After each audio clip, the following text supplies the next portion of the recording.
ವೀಕ್ಷಕರೇ, ನಿಮಗೆಲ್ಲರಿಗೂ ನಮಸ್ಕಾರ. ರಿಪಬ್ಲಿಕ್ ಕನ್ನಡದ ಡಿಜಿಟಲ್ ಲೈವ್ ವಿಶೇಷ ಕಾರ್ಯಕ್ರಮಕ್ಕೆ ಸ್ವಾಗತ. ನಾನು ಶ್ರೀಪಾದ್ ಪಾಟೀಲ್. ನಿನ್ನೆ ಅಹಮದಾಬಾದ್ನಲ್ಲಿ ನಡೆದಂತಹ ವಿಮಾನ ಪತನ ವಿಚಾರ ಇಡೀ ದೇಶದಲ್ಲಿ ಭಾರಿ ಚರ್ಚೆಗೆ, ಆತಂಕಕ್ಕೆ ಕಾರಣ ಆಗಿದೆ. ಇಂಥ ವಿಮಾನ ಪತನ ಆಗೋದಕ್ಕೆ ಕಾರಣ ಆದರೂ ಏನು? 40 ಸೆಕೆಂಡಲ್ಲಿ 265 ಜನ ದುರಂತ ಅಂತ್ಯವನ್ನು ಕಂಡರು. ಹಲವು ಕನಸುಗಳನ್ನು ಕಟ್ಕೊಂಡು ದೇಶದಿಂದ ದೇಶಕ್ಕೆ ಅವರು ಪ್ರಯಾಣವನ್ನು ಬೆಳೆಸಿದಂಥವ್ರು.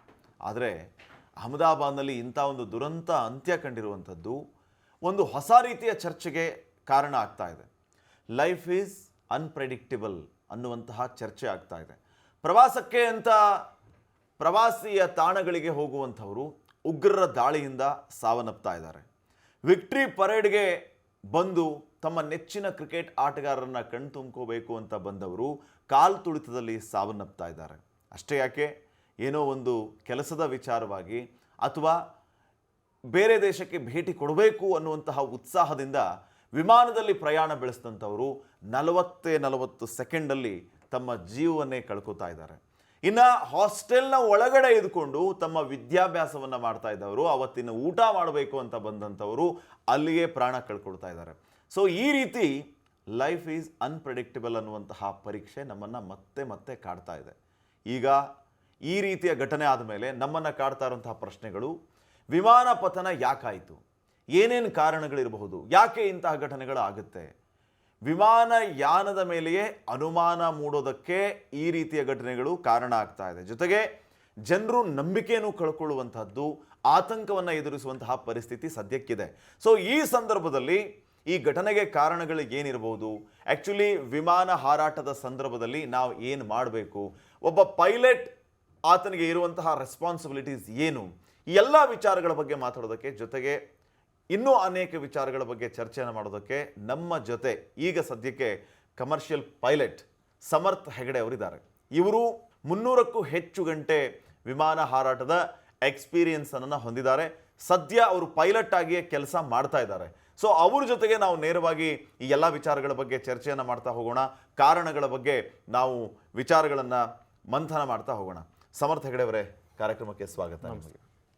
ಈ ಒಂದು ಘಟನೆ ಆದಮೇಲೆ ನಿನ್ನೆ ಬಹಳ ಚರ್ಚೆಗಳಾಗ್ತಾ ಇದೆ. ಏನೇನು ಕಾರಣಗಳಿರ್ಬೋದು? ಯಾಕೆ ಈ ರೀತಿ ಆಯಿತು? 265 ಜನ 40 ಸೆಕೆಂಡಲ್ಲಿ ಸಾವನ್ನಪ್ತಾರೆ ಅಂತಂದರೆ absolutely it's not a joke. It's a very serious issue. So ನಿನ್ನೆ ಈ ರೀತಿಯ ಘಟನೆಯನ್ನು, as you are a pilot, ಈ ಘಟನೆ ನೋಡಿದ ಮೇಲೆ ನಿಮಗೆ ಏನು ಅನ್ನಿಸ್ತು? ಸೊ ಈ ಘಟನೆ ನೋಡಿದ ಮೇಲೆ ರಿಗ್ರೆಟ್ಫುಲಿ ನಮಗೆ ನಮ್ಮ ಭುಜದ ಮೇಲಿರೋ ಜವಾಬ್ದಾರಿ ಏನು ಅಂತ ನೆನಪಿಸುತ್ತೆ ಆ್ಯಸ್ ಪೈಲಟ್ಸ್. ಅದಾದಮೇಲೆ ಏವಿಯೇಷನ್ನಲ್ಲಿ ಸೇಫ್ಟಿ, ಮತ್ತು ಏವಿಯೇಷನ್ ಅಂತಲ್ಲ, ಪ್ರತಿದಿನ ಜನಸಾಮಾನ್ಯರಲ್ಲಿ ಸೇಫ್ಟಿ ಕಾನ್ಸೆಪ್ಟ್ ಅನ್ನೋದು ಎಷ್ಟು ಮಹತ್ವ ಹೊಂದಿದೆ ಅಂಥೇಳಿ ನಮ್ಗೆ ಇಂಥ ಘಟನೆಯಿಂದ ತಿಳಿದು ಬರುತ್ತೆ. ಅದಾದಮೇಲೆ ನೀವು ಹೇಳಿದಾಗೆ 40 ಸೆಕೆಂಡ್ ಅಷ್ಟೇ ಇದ್ದಿದ್ದು. So time, importance of time ನಮ್ಮ ಜೀವನದಲ್ಲಿ ಪ್ರತಿಯೊಂದು ಕ್ಷಣಗಳು, ಪ್ರತಿಯೊಂದು ಸೆಕೆಂಡು ಎಷ್ಟು ಇಂಪಾರ್ಟೆಂಟ್ ಅಂತ ತಿಳಿದು ಬರುತ್ತೆ. ವೆರಿ ಅನ್ಫಾರ್ಚುನೇಟ್ ಇದಾಗಿದೆ. ಪ್ರಯಾಣಿಕರು ಹಾಗೂ ಬಹಳ ಜನ ಅಲ್ಲಿಯ ವಿದ್ಯಾರ್ಥಿಗಳು ಪ್ಲಸ್ ಆಪರೇಟಿಂಗ್ ಕ್ರೂ ಎಲ್ಲರೂ ತಮ್ಮ ಜೀವನ ಕಳ್ಕೊಂಡಿದ್ದಾರೆ. ಬಟ್ ಇದರಿಂದ ನಾವು ಔಟ್ಕಮ್ ಏನು ತೊಗೊಬೇಕು ಅಂದರೆ, ಈ ಥರ ಘಟನೆಗಳನ್ನು ಮತ್ತೆ ಆಗೋದನ್ನು ಹೇಗೆ ತಡೆಗಟ್ಟಬೇಕು ಅಂತ ಹೇಳಿ. ಹಾಗಾಗಿ ಅಷ್ಟೇ, ನನಗೆ ಒಂದೇ ತಲೆಗೆ ಬಂದಿದ್ದು ಅಂದರೆ, ನಮ್ಮ ಮನಸ್ಸಲ್ಲಿ ಏನು ಅಂದರೆ, ನಮ್ಮ ಜವಾಬ್ದಾರಿ ಎಷ್ಟಿದೆ ಈ ಇಂಡಸ್ಟ್ರಿನಲ್ಲಿ, ಈ ಏವಿಯೇಷನ್ ಇಂಡಸ್ಟ್ರಿನಲ್ಲಿ ಎಷ್ಟು ಜವಾಬ್ದಾರಿಯಿಂದ ನಾವು ಕೆಲಸ ಮಾಡಬೇಕು ಅಂತ ಕಂಡುಬಂತು. ಓಕೆ, ಹೆಗಡೆ ಅವರೇ, ನಿನ್ನೆ ಆ ದೃಶ್ಯಗಳನ್ನು ನೋಡಿದಾಗ, ಇವನ್ ನಮ್ಮ ವ್ಯೂವರ್ಸು ಕೂಡ ಈಗ ಆ ದೃಶ್ಯಗಳನ್ನು ಗಮನಿಸ್ತಾ ಇರ್ತಾರೆ. ಆ ಟೇಕ್ ಆಫ್ ಆದ ಫ್ರ್ಯಾಕ್ಷನ್ ಆಫ್ ಸೆಕೆಂಡ್ಸಲ್ಲಿ ಅದು ಯಾವ ರೀತಿ ಸಮಸ್ಯೆಯನ್ನು ಎದುರಿಸ್ತು, ಅಲ್ಲಿ ಒಂದು ಹಾಸ್ಟೆಲ್ ಮೇಲೆ ಅದು ಯಾವ ರೀತಿ ಕ್ರ್ಯಾಶ್ ಆಯಿತು ಅನ್ನೋದನ್ನು ನಾವು ಗಮನಿಸಿದ್ವಿ. ಎಲ್ಲ ಅಂದ್ಕೊಂಡಂತೆ ಆಗಿದ್ದರೆ ಅದು ಸೇಫಾಗಿ ಟೇಕ್ ಆಫ್ ಆಗಬೇಕಾಗಿತ್ತು, ಕ್ರೂಸ್ ರೀಚ್ ಆಗಬೇಕಾಗಿತ್ತು, ಲಂಡನ್ ತಲುಪಬೇಕಾಗಿತ್ತು. ಎಲ್ಲರೂ ಇವತ್ತು ಪಾಪ 230 ಜನ ಪ್ರಯಾಣಿಕರೇನಿದ್ದಾರೆ, ಕಂಪ್ಲೀಟ್ 265 ಮೆಂಬರ್ಸ್, ಅವರೆಲ್ಲರೂ ಕೂಡ ಲಂಡನಲ್ಲಿ ಆಚೆ ಈಚೆ ಓಡಾಡಬೇಕಾಗಿತ್ತು, ಅವ್ರವ್ರ ಕೆಲಸಕ್ಕೆ ಹೋಗಬೇಕಾಗಿತ್ತು. ಆದರೆ ವಿಧಿಲಿಖಿತನೇ ಬೇರೆ ಇತ್ತು. Fine, that is secondary. But technical ವಿಚಾರಗಳು ಅಂತ ಬಂದಾಗ, ಆ ವಿಜುವಲನ್ನು ನೋಡಿದ ತಕ್ಷಣ ಅಲ್ಲಿ ಇಂಜಿನ್ ಪ್ರಾಬ್ಲಮ್ ಆಯಿತಾ, ಅಥವಾ ಏನು ಸಮಸ್ಯೆ ಆಯಿತು ಅಂತ, ಯಾಕೆ ಆ ರೀತಿ ಆಯಿತು 40 ಸೆಕೆಂಡಲ್ಲಿ? ಬೇಸಿಕ್ಲಿ ಏರ್ಕ್ರಾಫ್ಟ್ಗೆ ಏರ್ಬೋರ್ನ್ ಇರೋದಕ್ಕೆ ಥ್ರಸ್ಟ್ ಬೇಕು. Thrust is generated by engine. ನಮ್ಮ ಕಾರ್ ಇಂಜಿನ್ ಹೇಗೆ ಪವರ್ ಕೊಡುತ್ತೋ ಏರ್ಕ್ರಾಫ್ಟಲ್ಲಿ ರೆಕ್ಕೆ ಕೆಳಗಡೆ ಇರೋ 2 ಇಂಜಿನ್ ಪವರ್ ಕೊಡುತ್ತೆ. ಬಹಳ ಸಂಗತಿನಲ್ಲಿ ಒಂದು ಇಂಜಿನ್ ಫೇಲ್ ಆಯಿತು ಅಂದ್ರೂ ಇನ್ನೊಂದು engine is more than sufficient ಏರ್ಕ್ರಾಫ್ಟನ್ನು ಟೇಕ್ ಆಫ್ ಮಾಡಿಸೋದಕ್ಕೆ. ಬಟ್ ನೆನ್ನೆನಲ್ಲಿ ಇಂಜಿನ್ ಫೇಲ್ಯೂರ್ ಅಂತಲೇ ಹೇಳೋಕ್ಕಾಗಲ್ಲ 100ಕ್ಕೆ 100. ಬಟ್ ಥ್ರಸ್ಟ್ ಜನ್ರೇಟ್ ಆಗ್ತಿರಲ್ಲ, ಅದು ಕಂಪ್ಲೀಟ್ ಫೇಲ್ ಆಗಿರ್ಬೋದು, ಇಲ್ಲ ಪರ್ಫಾರ್ಮೆನ್ಸ್ ಡಿಗ್ರೇಡ್ ಆಗಿರ್ಬೋದು. ಅದಕ್ಕೆ ಹಲವಾರು ಕಾರಣಗಳು ಇರುತ್ತೆ. ಬಟ್ ಎರಡು ಒಟ್ಟಿಗೆ ಈ ಥರ ಕಂಪ್ಲೀಟ್ ಲಾಸ್ ಆಫ್ ಥ್ರಸ್ಟ್ ಅಂತ ನಾವು ಏನು ಕಾನ್ಸೆಪ್ಟ್ ಕರಿತೀವಿ, ಈ ಥರ ಆಗೋದು ಬಹಳ ಬಹಳ ಕಡಿಮೆ ಸಂಗತಿ. 1 in a billion ಕೇಸಸ್ ಅಂತ ನಾನು ಓದ್ಪಟ್ಟೆ. ಸೊ ಕೆಲವು ಇಷ್ಟುವರೆಗೆ ಆಗಿರೋ ಅಷ್ಟು ಕೇಸಸಲ್ಲಿ ಬೇರೆ ಬೇರೆ ಕಾರಣಗಳಿಂದ ಆಗಿದೆ. ಇದರಲ್ಲಿ ಏನು ಕಾರಣ ಅಂತ ಇನ್ನೂ ಕಂಡು ನೋಡಬೇಕು ಮುಂದೆ ಏನಾಗಿರ್ಬೋದು. ಈಗ ಜನಸಾಮಾನ್ಯರು ಇವನ್ ಸೋಷಿಯಲ್ ಮೀಡಿಯಾ ಸೆಕ್ಟರ್ಗಳಲ್ಲಿಯೂ ಕೂಡ ಸಿಕ್ಕಾಪಟ್ಟೆ ಚರ್ಚೆಗಳಾಗ್ತಾ ಇರೋದು ಈ ಕಾರಣದಿಂದ ಇಂಥ ಘಟನೆ ಆಗಿರ್ಬೋದು, ಹೀಗೆ ಹಾಗೆ ಅಂತ ಹೇಳಿ. ಮತ್ತೊಂದು, ಈ ರೀತಿಯ ಏರ್ ಕ್ರ್ಯಾಶ್ ಆದಂಥ ಟೈಮ್ನಲ್ಲಿ ಈ ಬರ್ಡ್ ಸ್ಟ್ರೈಕಿಂದ ಈ ರೀತಿ ಘಟನೆ ಆಗಿರಬಹುದಾ ಅನ್ನೋ ಚರ್ಚೆಗಳು ಬರ್ತಾ ಇರುತ್ತೆ. ನೀವು ಪೈಲಟ್ ಆಗಿರೋದ್ರಿಂದ ಇದ್ರ ಬಗ್ಗೆ ನಿಮಗೆ ಕೇಳಿರ್ತೀರಿ, ಜೊತೆಗೆ ಎಕ್ಸ್ಪೀರಿಯನ್ಸ್ ಬಗ್ಗೆ ನಿಮಗೆ ಟ್ರೈನ್ ಕೂಡ ಆಗಿರುತ್ತೆ. ಸೊ ಮುಖ್ಯವಾಗಿ ಈ ಬರ್ಡ್ ಸ್ಟ್ರೈಕ್ ಅಂಥ ಒಂದು ದೈತ್ಯಾಕಾರದ ವಿಮಾನಕ್ಕೆ ಒಂದು ಚಿಕ್ಕ ಹಕ್ಕಿ ಬಂದು ಡಿಕ್ಕಿ ಹೊಡೆಯುತ್ತೆ, ಅದರಿಂದ ವಿಮಾನವೇ ಪತನ ಆಗುತ್ತೆ ಅಂತಂದರೆ ಇದು ಹೇಗೆ ಸಾಧ್ಯ ಅನ್ನುವಂಥ ಪ್ರಶ್ನೆ ಜನರಲ್ಲಿ ಮೂಡುತ್ತೆ. ಸೊ ಈ ಹಕ್ಕಿ ಡಿಕ್ಕಿ ಹೊಡೆದು ವಿಮಾನ ಪತನ ಆಗುವಂಥ ಉದಾಹರಣೆಗಳ ಬಗ್ಗೆ ನೀವು ನಮ್ಮ ವ್ಯೂವರ್ಸ್ಗೆ ಸರಳವಾಗಿ ತಿಳಿಯೋ ರೀತಿ ಹೇಳ್ಬೋದಾ? ಈ ಇನ್ಸಿಡೆಂಟನ್ನು ಐಸೋಲೇಟ್ ಮಾಡಿ ಈ ಥರ ಬರ್ಡ್ ಸ್ಟ್ರೈಕಿಂದ ಸುಮಾರು ಆಕ್ಸಿಡೆಂಟು ಮತ್ತು ಇನ್ಸಿಡೆಂಟ್ಗಳಾಗಿದೆ. ಹವೆವರ್ ಆ ಇನ್ಸಿಡೆಂಟು ಇದಕ್ಕೆ ನಾವು ಲಿಂಕ್ ಮಾಡೋಕ್ಕಾಗೋದಿಲ್ಲ. ಈ ಏರ್ಕ್ರಾಫ್ಟ್ ಆಕ್ಸಿಡೆಂಟ್ ಆ್ಯಂಡ್ ಇನ್ವೆಸ್ಟಿಗೇಷನಲ್ಲಿ ಪ್ರತಿಯೊಂದು ಘಟನೆಯೂ ನಾವು ಐಸೋಲೇಟೆಡ್ ಆಗೇ ನೋಡಬೇಕು. ಕಾಂಟ್ರಿಬ್ಯೂಟಿಂಗ್ ಫ್ಯಾಕ್ಟರ್ಸ್ ಏನಿದೆ ಅಂತ ನಾವು ಬೇರೆ ಇನ್ಸಿಡೆಂಟಿಂದ ನಾವು ಕಂಪೇರ್ ಮಾಡೋಕ್ಕಾಗಲ್ಲ. ಆದರೂ ಬೇರೆ ಈ ಥರ ಇದು ಕಾಮನ್ ಅಕರೆನ್ಸ್, ಬರ್ಡ್ ಸ್ಟ್ರೈಕ್ ಅನ್ನೋದು ಕಾಮನ್ ಅಕರೆನ್ಸು. ಇದು ಸ್ಟ್ಯಾಂಡರ್ಡ್ ಪ್ರೊಸೀಜರ್ಸು, ಟ್ರೈನಿಂಗ್ ಇರುತ್ತೆ. ಅದಾದಮೇಲೆ 2 ಇಂಜಿನ್ನು ಐಡಲ್ ಔಟ್ ಆಗೋದು ಇಲ್ಲ ಥ್ರಸ್ಟ್ ಕಡಿಮೆ ಆಗೋದು ಬಹಳ ಕಡಿಮೆ ಸಂಗತಿ. ಬಟ್ ಏವಿಯೇಷನ್ ಸ್ಟ್ಯಾಂಡ್ ಪಾಯಿಂಟಿಂದ ಈ ಥರ ಲಾಸ್ ಆಫ್ ಥ್ರಸ್ಟ್ ಆಯಿತು ಅಂದರೆ ಏನು ಮಾಡಬೇಕು ಅಂತ ಹೇಳಿ ಸ್ಟ್ಯಾಂಡರ್ಡ್ ಆಪ್ರೇಟಿಂಗ್ ಪ್ರೊಸೀಜರ್ಸ್ ಇದೆ, ಅದನ್ನು ನಾವು ಫಾಲೋ ಮಾಡ್ತೀವಿ. ಅಂದರೆ ಈ ಹಕ್ಕಿ ಡಿಕ್ಕಿ ಹೊಡೆದಿದ್ದರಿಂದ ದುರಂತ ಆಗಿದೆ. US ಏರ್ವೇಸ್ ಫ್ಲೈಟ್ ಒಂದು US ಅಲ್ಲಿ ಆಗಿತ್ತು. ಅದು ಆ ಟೈಮಲ್ಲಿ ಇದೇ ಥರ ಯಾರೂ ಕಲ್ಪನೆನೂ ಮಾಡ್ಕೊಂಡಿರಲಿಲ್ಲ ಈ ಥರ ಒಂದು ಘಟನೆ ಆಗೋಕ್ಕೆ ಅವಕಾಶ ಇದೆ ಅಂತ. ಬಟ್ ಅದಾದಮೇಲೆ ಅದರಿಂದ ಸುಮಾರು ಪಾಠಗಳನ್ನು ಕಲಿತು ಅದನ್ನು ಇಂಪ್ಲಿಮೆಂಟ್ ಮಾಡಿದ್ದಾರೆ. ಅದನ್ನು ಅವಾಯ್ಡ್ ಮಾಡೋದಕ್ಕೆ ನಿಮಗೆ ಟ್ರೈನ್ ಮಾಡ್ತಾರಾ? ಇಲ್ಲ, ಬರ್ಡ್ ಸ್ಟ್ರೈಕನ್ನು ನಮಗೆ ತುಂಬ ವಿಜುವಲಿ ಡಿಸ್ಟೆನ್ಸ್ ತುಂಬ ದೂರದಲ್ಲಿ ಇದೆ ಅಂದರೆ ನಮಗೆ we can try avoiding. But ನಾವು ಹೋಗ್ತಾ ಇರೋ ಸ್ಪೀಡು ಮತ್ತು ರಿಲೇಟಿವ್ ವೆಲಾಸಿಟಿ ಜಾಸ್ತಿ ಇರುತ್ತೆ. ಯಾಕೆಂದರೆ ಎದುರುಗಡೆಯಿಂದ ಅದ್ರ ಸ್ಪೀಡು ಇರುತ್ತೆ, ಈ ಕಡೆಯಿಂದ ನಮ್ಮ ಸ್ಪೀಡು ಇರುತ್ತೆ. ಯೂಶ್ವಲಿ ಏರ್ಪೋರ್ಟ್ಸಲ್ಲಿ ಎಲ್ಲರೂ ಬರ್ಡ್ ಆ್ಯಕ್ಟಿವಿಟೀಸ್ ಕಂಡು ಬಂದರೆ ಎಲ್ಲ ಏರ್ಪೋರ್ಟ್ಸ್ನವರು ನಮಗೆ ನೋಟ್ಯಾಮ್ ಅಂತ ಇಶ್ಯೂ ಮಾಡ್ತಾರೆ, ನೋಟಿಸ್ ಟು ಏರ್ ಮಿಷನ್ಸ್ ಅಂತ. ಅದರಲ್ಲಿ ಈ ಥರ ಬರ್ಡ್ ಆ್ಯಕ್ಟಿವಿಟೀಸ್ ಕಂಡು ಬರ್ತಾ ಇದೆ, ನಿಮ್ಮ ಕಾಷನ್ ನೀವು ಎಕ್ಸಸೈಸ್ ಮಾಡಿ ಅಂತೇಳಿ ನೋಟ್ಯಾಮ್ಸಲ್ಲಿ ಇಶ್ಯೂ ಮಾಡ್ತಾರೆ. ಸೊ ಅದಾದಮೇಲೆ ಏರ್ಪೋರ್ಟ್ ಕಡೆಯಿಂದ ಅವರ ಸ್ಟ್ಯಾಂಡರ್ಡ್ ಪ್ರೊಸೀಜರ್ಸ್ ಪ್ರಕಾರ ಬರ್ಡನ್ನು ಹೇಗೆ ಸ್ಕೇರ್ ಮಾಡೋದು, ಅದಕ್ಕೆ ಬ್ಲಾಸ್ಟ್ ಗನ್ಸ್ ಅಂತ ಯೂಸ್ ಮಾಡ್ತಾರೆ. ಸೌಂಡಿಂದ ಅದನ್ನು ಬರ್ಡ್ಸ್ ಬಂದರೆ ಕೂತ್ಕೊಂಡ್ರೆ ಅದನ್ನು ಓಡಿಸೋದಕ್ಕೆ ಅವರ ಪ್ರಯತ್ನ ಅವರು ಯಾವಾಗಲೂ ಮಾಡ್ತಾನೆ ಇರ್ತಾರೆ. ಓಕೆ, ಇನ್ನು ಈ ನಿನ್ನೆಯ ವಿಮಾನ ಟೇಕ್ ಆಫ್ ಆಗೋದಕ್ಕೆ ಬೇಕಂತಹ ಆ ಒಂದು ಒತ್ತಡ ಏನಿತ್ತು, ಆ ಒತ್ತಡ ಇಂಜಿನ್ನಿಂದ ಸಿಗಲಿಲ್ಲ, ಹೀಗಾಗಿ ಈ ರೀತಿ ಸಮಸ್ಯೆ ಆಯಿತು ಅಂತಲೂ ಕೇಳ್ಪಟ್ವಿ. ಸೊ ಅದು ನಿಜವಾ? ಆ ಕಾರಣಗಳ ಬಗ್ಗೆ ಸಾಧ್ಯತೆ ಇರುತ್ತೆ? ಸಾಧ್ಯತೆಗಳು ಇರ್ಬೋದು, ಕಾಂಟ್ರಿಬ್ಯೂಟಿಂಗ್ ಆಗಿ ಫ್ಯಾಕ್ಟರ್ ಇರ್ಬೋದು. ಹಾಗಂತ ಅದು ಒಂದೇ ಕಾರಣನೂ ಇಲ್ಲದೆ ಇರ್ಬೋದು. ಅದ್ರ ಜೊತೆ ಫ್ಲೈಟ್ ಕಂಟ್ರೋಲ್ ರಿಲೇಟೆಡ್ ಇರ್ಬೋದು, ಹೈಡ್ರಾಲಿಕ್ಸಿಂದ ಏನಾದ್ರು ಇಶ್ಯೂ ಇರ್ಬೋದು, ಎಲೆಕ್ಟ್ರಿಕಲ್ ರಿಲೇಟೆಡ್ ಇರ್ಬೋದು. ಬಟ್ ಪ್ರೈಮರಿಲಿ ಏನು ಅಂದರೆ ಬೇಸಿಕ್ ಫಿಸಿಕ್ಸ್, ಫ್ಲೈಯಿಂಗಲ್ಲಿ ಫಿಸಿಕ್ಸ್, ಏವಿಯೇಷನಲ್ಲಿ ಫಿಸಿಕ್ಸನ್ನು ನಾವು ಯೂಸ್ ಮಾಡಿದ್ರೆ aircraft didn't have enough thrust, ಹಾಗಾಗಿ ಅದು ಕೆಳಗೆ ಬಂತು. ಈಗ ಯಾಕೆ ಕೆಳಗಡೆ ಬಂತು, ಅದನ್ನು ಹೇಗೆ ತಪ್ಪಿಸ್ಬೋದಿತ್ತು, ಅದು it's a different chapter. Okay, ವಿಮಾನ ಮೇಲೆ ಹಾರೋದಕ್ಕೆ ಇಂಜಿನ್ಗೆ ಆ ಒತ್ತಡ ಸಿಗಲಿಲ್ಲ ಅಂತಂದರೆ ಏನು ಕಾರಣ ಇರ್ಬೋದು? ಇಂಜಿನ್ ಎಲ್ಲಿ ಫೇಲ್ಯೂರ್ ಆಯಿತು? ಬಿಫೋರ್ ಟೇಕ್ ಆಫ್ ಒಬ್ಬ ಪೈಲಟ್ಗೆ ಇರುವಂಥ ರೆಸ್ಪಾನ್ಸಿಬಿಲಿಟಿ ಎಲ್ಲವನ್ನೂ ಕೂಡ ಅವರು ನೀಟಾಗಿ ಚೆಕ್ ಮಾಡ್ಕೊಂಡಿರ್ತಾರೆ. ಎಲ್ಲ ಓಕೆ ಅಂದಮೇಲೆ ಅದು ಟೇಕ್ ಆಫ್ ಆಗೋದಕ್ಕೆ ರೆಡಿ ಆಗುತ್ತೆ. ಇಲ್ಲಿ ಏನು ಸಮಸ್ಯೆ ಆಯಿತು ಅಂತ? ಸೊ ನಾವು ಟೇಕ್ ಆಫ್ ಮಾಡಬೇಕಾದ್ರೆ ನಮಗೆ ಟೇಕ್ ಆಫ್ ಸ್ಪೀಡ್ಸ್ ಬರುತ್ತೆ, ಹಲವಾರು ಸ್ಪೀಡ್ಸ್. ಸೊ ಇದರಲ್ಲಿ ಏನು ಡಿಸಿಷನ್ ಸ್ಪೀಡ್ ಅಂತ V1 ವೆಲಾಸಿಟಿ 1 ಅಂತ ನಾವು ಹೇಳ್ತೇವೆ. ಆ speed is my decision speed. ಅದಕ್ಕೆ ಆ ಸ್ಪೀಡ್ ಅಟೈನ್ ಆಗೋಕ್ಕಿಂತ ಮುಂಚೆ, ನನಗೇನಾದ್ರು ಆ ಸ್ಪೀಡ್ ಟಚ್ ಆಗೋಕ್ಕಿಂತ ಮುಂಚೆ ನನಗೇನಾದ್ರು ಸಮಸ್ಯೆ ಕಂಡು ಬಂದರೆ ನಾವು ಟೇಕ್ ಆಫ್ ರಿಜೆಕ್ಟ್ ಮಾಡ್ಬೋದು. ಕಾರಣ ಯಾಕೆ ಅಂದರೆ, ರಿಜೆಕ್ಟ್ ಮಾಡಿದರೆ ನನ್ನ ಏರ್ಕ್ರಾಫ್ಟಲ್ಲಿರೋ ಸ್ಪೀಡಲ್ಲಿ ನಾನು ರನ್ವೇ ತುದಿಗೆ ಹೋಗಿ ಬ್ರೇಕ್ ಮಾಡಿದ್ರೆ ನಿಲ್ಲತ್ತೆ. ಬಟ್ ಆ ಸ್ಪೀಡ್ ನಾನು ಕ್ರಾಸ್ ಆದಮೇಲೆ ನನಗೆ ಚಾಯ್ಸ್ ಇಲ್ಲ, ನಾನು ಟೇಕ್ ಆಫ್ ಕಂಟಿನ್ಯೂ ಮಾಡಬೇಕು. ಯಾಕೆಂದರೆ ಟೇಕ್ ಆಫ್ ಮಾಡಿಲ್ಲ ಅಂದರೆ ನನಗೆ ಬ್ರೇಕ್ ಮಾಡೋಕ್ಕಾಗೋದಿಲ್ಲ, ರನ್ವೇಯಿಂದ ಹೊರಗಡೆ ಬಂದು ಇಂಪ್ಯಾಕ್ಟ್ ಆಗೋಕ್ಕೆ ಚಾನ್ಸಸ್ ಇರುತ್ತೆ. ಹಾಗಾಗಿ ನಾವು ಡಿಸಿಷನ್ ಸ್ಪೀಡಲ್ಲಿ ನಾವು decision as go or no go ಅಂತ ತೊಗೋತೀವಿ. ಗೋ ಅಂತ ತೊಗೊಂಡ್ಮೇಲೆ ನಾವು ಏನೇ ಪರಿಸ್ಥಿತಿ ಬಂದರೂ ನಾವು ಅದನ್ನು ಏರಲ್ಲೇ ಹ್ಯಾಂಡಲ್ ಮಾಡಬೇಕು.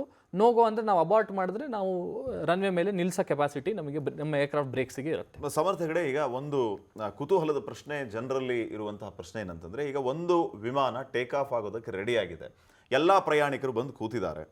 ಪೈಲಟ್ನ ರೆಸ್ಪಾನ್ಸಿಬಿಲಿಟಿ ಏನು ಬಿಫೋರ್ ಟೇಕ್ ಆಫ್? ಆಮೇಲೆ ಅಲ್ಲಿ ನಿಮ್ಮ ಕ್ರಿವ್ ಇರುತ್ತೆ ಸುತ್ತಮುತ್ತ, ಅವರು ಕೂಡ ನಿಮಗೆ ಸೂಚನೆಯನ್ನು ಕೊಡ್ತಾ ಇರ್ತಾರೆ. ಸೊ ಅವ್ರ ಕೆಲಸ ಏನು, ನಿಮ್ಮ ರೆಸ್ಪಾನ್ಸಿಬಿಲಿಟಿ ಏನು ಬಿಫೋರ್ ಟೇಕ್ ಆಫ್? ಸೊ ನಮಗೆ we will get all necessary paper work ನಮ್ಮ ಡಿಸ್ಪ್ಯಾಚ್ ಆಫೀಸಲ್ಲಿ. ಇವತ್ತಿನ ಪ್ಯಾಸೆಂಜರ್ ಲೋಡು, ಫ್ಯೂಯಲ್ ಲೋಡ್ ಏನಿದೆ, ರೂಟಿಂಗ್ ಏನಿದೆ, ಆಮೇಲೆ ಏನೇನು ಇಶ್ಯೂಸ್ ಈ ಕಂಡು ಬಂದಿತ್ತು, ಅದನ್ನು ಹೇಗೆ ರೆಕ್ಟಿಫೈ ಮಾಡಿದ್ದಾರೆ, ಎಲ್ಲ ನಮಗೆ ಡಾಕೆಟ್ಸ್ ಸಿಗುತ್ತೆ. ಪೇಪರ್ ಡಾಕೆಟ್ಸ್ ಇವಾಗ ಡಿಜಿಟೈಸ್ ಮಾಡಿದ್ದಾರೆ. ನಮ್ಮ ಐಪ್ಯಾಡಿಗೆ ಎಲ್ಲ ಡೀಟೇಲ್ಸ್ ಬರುತ್ತೆ. ನಾವು ಅದನ್ನೆಲ್ಲ ರಿವ್ಯೂ ಮಾಡ್ತೇವೆ. ನಮಗೇನಾದ್ರು ಚೇಂಜಸ್ ಬೇಕು ಅಂದರೆ, ಎಕ್ಸ್ಟ್ರಾ ಫ್ಯೂಯಲ್ ಕ್ಯಾರಿ ಮಾಡಬೇಕು ಅಂದರೆ ನಾವು we R pilot in command captain Ken authorise, ನನಗಿಲ್ಲ ಎಕ್ಸ್ಟ್ರಾ ಫ್ಯೂಯಲ್ ಕ್ಯಾರಿ ಮಾಡೋಕ್ಕೆ ಇಷ್ಟ ಇದೆ ಅಂಥೇಳಿ. ಸೊ ಅದನ್ನು ನಮ್ಮ ಕೈಲಿರುತ್ತೆ, ನಾವು ಎಲ್ಲ ಎಕ್ಸಾಮಿನ್ ಮಾಡ್ತೀವಿ. ಆಮೇಲೆ ಡೇಂಜರಸ್ ಗೂಡ್ಸ್ ಕ್ಯಾರಿ ಮಾಡ್ತಿರ್ತೀವಿ. ಕೆಲವು ಸತಿ ಆ ಡೇಂಜರಸ್ ಗೂಡ್ಸಿಗೆ ಕ್ಲಿಯರೆನ್ಸಸ್ ಇರುತ್ತೆ, ಅದನ್ನು ಸೇಫ್ಲಿ ಪ್ಯಾಕ್ ಮಾಡಿದಾರಾ ಮತ್ತು ಹೇಗೆ. ಬ್ಯಾಟ್ರೀಸ್ ಬೇಸಿಕ್ಲಿ ಸಿಂಪಲ್ ಆಗಿ ಹೇಳಬೇಕು ಅಂದರೆ batteries comes under dangerous goods category. ಅಂದರೆ ಜನಸಾಮಾನ್ಯರಿಗೆ ಡೇಂಜರ್ ಅಂದರೆ ಆ ಥರ ತುಂಬ ಟೆನ್ಷನ್ ಮಾಡ್ಕೊಳ್ಳೋದಲ್ಲ, ನಾವು ಪ್ರಿಕಾಷನರಿ ಆಗಿ ಅದನ್ನು ಕರೆಕ್ಟ್ ಪ್ಯಾಕಿಂಗ್, ಕರೆಕ್ಟ್ ಟೆಂಪ್ರೇಚರ್ಸಲ್ಲಿ ಇದೆಯಾ ಎಲ್ಲದು ನಾವೆಲ್ಲ ಎಕ್ಸಾಮಿನ್ ಮಾಡಿ, ಅದಾದಮೇಲೆ ಲೋಡ್ ಆ್ಯಂಡ್ ಟ್ರಿಮ್ ಶೀಟ್ ಅಂತ ಹೇಳ್ತೀವಿ. ಏರ್ಕ್ರಾಫ್ಟಲ್ಲಿ ಯಾವ ಭಾಗದಲ್ಲಿ ಎಷ್ಟು ವೆಯ್ಟ್ ಅಲೋಕೇಟ್ ಆಗಿದೆ ಅಂತ ನಮಗೆ ಡೀಟೇಲ್ಸ್ ಬರುತ್ತೆ. ಅದನ್ನು ನಾವು ರಿವ್ಯೂ ಮಾಡಿ ಲೋಡ್ ಆ್ಯಂಡ್ ಟ್ರಿಮ್ ಶೀಟ್ ಎಲ್ಲ ಓಕೆ ಅಂದಮೇಲೆ ನಾವು ಅದನ್ನು ಡಿಸ್ಪ್ಯಾಚಿಗೆ ಕಳಿಸ್ತೀವಿ. Then aircraft is considered fit to fly. ನಾವು ಕಾಕ್ಪಿಟಿಗೆ ಬಂದು we will do our visual inspection, walk around ಮಾಡ್ತೇವೆ, ಏರ್ಕ್ರಾಫ್ಟ್ ಸುತ್ತಮುತ್ತ ಎಲ್ಲ ಒಂದು ಸತಿ ನೋಡ್ತೇವೆ, ಎಲ್ಲ ಚೆಕ್ ಮಾಡ್ತೇವೆ. Okay, then we will program the aircraft for take off. So pre flight procedure ಅಂದರೆ ಇಷ್ಟು ಇನ್ಕ್ಲೂಡ್ ಆಗುತ್ತೆ. ಫೈನ್. ಇನ್ನು ಹವಾಮಾನ ಕೊರತೆ ಇದ್ದರೆ ಅಥವಾ ನಿಮಗೆ ಟೇಕ್ ಆಫ್ ಮಾಡೋದಕ್ಕೆ ಅನುಕೂಲಕರವಾದಂಥ ವಾತಾವರಣ ಇರಲಿಲ್ಲ ಅಂತಂದರೆ ನಿಮಗೆ ಸೂಚನೆ ಬರುತ್ತೆ, ಡ್ಯೂ ಟು ವೆದರ್ ಪ್ರಾಬ್ಲಮ್ ನೀವು ಟೇಕ್ ಆಫ್ ಮಾಡುವಂಗಿಲ್ಲ ಅಂಥೇಳಿ. ಇಲ್ಲಿ ನಿನ್ನೆ ಆದಂತಹ ಈ ವಿಮಾನ ಪತನದ ಘಟನೆ ಏನಿದೆ, ಈ ರೀತಿಯ ಕಾರಣಗಳ ಬಗ್ಗೆ ಚರ್ಚೆ ಆಗ್ತಾ ಇರೋದು ಹವಾಮಾನದ ಕೊರತೆಯಿಂದಾಗಿ ಈ ರೀತಿಯ ಸಮಸ್ಯೆ ಆಗಿರಬಹುದು ಅಂತ ಹೇಳಿ. ಇದರ ಜೊತೆಗೆ ಇನ್ನೊಂದು ಸಮರ್ಥ, ಫ್ಯೂಯಲ್ ಟ್ಯಾಂಕ್ ಸಂಪೂರ್ಣ ಭರ್ತಿ ಮಾಡಿ ಆ ಫ್ಯೂಯಲ್ ಟ್ಯಾಂಕ್ ಬ್ಲಾಸ್ಟ್ ಆಗಿದ್ದಕ್ಕೇನೂ ಈ ವಿಮಾನ ಕ್ರ್ಯಾಶ್ ಆಗಿರ್ಬೋದು ಅಂತಲೂ ಮಾತಾಡ್ತಾ ಇದ್ದಾರೆ. ಸೊ ಪರ್ಟಿಕ್ಯುಲರ್ ಈ ಎರಡು ರೀಸನ್ ಬಗ್ಗೆ ತಾವು ಹೇಳ್ಬೋದು? ವೆದರ್ ರಿಲೇಟೆಡ್ ಹವಾಮಾನ ಏನಿದೆ ಅದು ನಮಗೆ ಪೈಲಟು ಅಂತಲ್ಲ, ಅದಕ್ಕೆ ಮೆಟ್ರಾಲಜಿಕಲ್ ಡಿಪಾರ್ಟ್ಮೆಂಟೇ ಇದೆ. ಅವರು ನಮಗೆ ಎಂಟೈರ್ಲಿ ಮಿಟಾರ್ ಆ್ಯಂಡ್ ಟಾಫ್ ಅಂತ ಎರಡು ಏನು ಹೇಳ್ತೇವೆ ಅದು ಎರಡು ಡೇಟಾ ಕೊಡ್ತಾರೆ ನಮಗೆ based on our flying experience. And ನಾವು ಆ ರಿಲೇಟೆಡ್ ಸಬ್ಜೆಕ್ಟ್ಸ್ ಓದಿ ಪಾಸ್ ಮಾಡಿ ಕ್ಲಿಯರ್ ಮಾಡಿರ್ತೀವಿ. ಸೊ ನಮಗೆ ವಿ ಕ್ಯಾನ್ ಗೇಜ್ ಈ ವೆದರಲ್ಲಿ ನಮ್ಗೆ ಏನೇನು ಅಡ್ವರ್ಸ್ ಕಂಡೀಷನ್ಸ್ ಕಂಡು ಬರ್ಬೋದು, ಆಮೇಲೆ ಈ ವೆದರ್ ಕಂಡೀಷನ್ ಏನು ಅಂತ. ಅದ್ರ ಜೊತೆ ನಮ್ಮ ಡಿಸ್ಪ್ಯಾಚ್ ಟೀಮ್ನವರು ನಮಗೆ ದೇ ವಿಲ್ ಸಪೋರ್ಟ್ ಅಸ್ ಹೇಗೆ ಇದನ್ನು ಇದು ಮಾಡೋದು ಅಂತ. Usually pretty standard. So weather ಅದಕ್ಕಿಂತ ಆ ವಿಮಾನ ಈ ಅಪಘಾತಕ್ಕೆ ಏನು ಉಂಟಾಗಿದ್ದ ವಿಮಾನ ಇದೆ ಅದಕ್ಕಿಂತ 5-10 ನಿಮಿಷ ಮುಂಚೆನೇ 2-3 ವಿಮಾನ ಅದೇ ಏರ್ಪೋರ್ಟಿಂದ ಅಲ್ಲಿಂದನೇ ಟೇಕ್ ಆಫ್ ಆಗಿದೆ.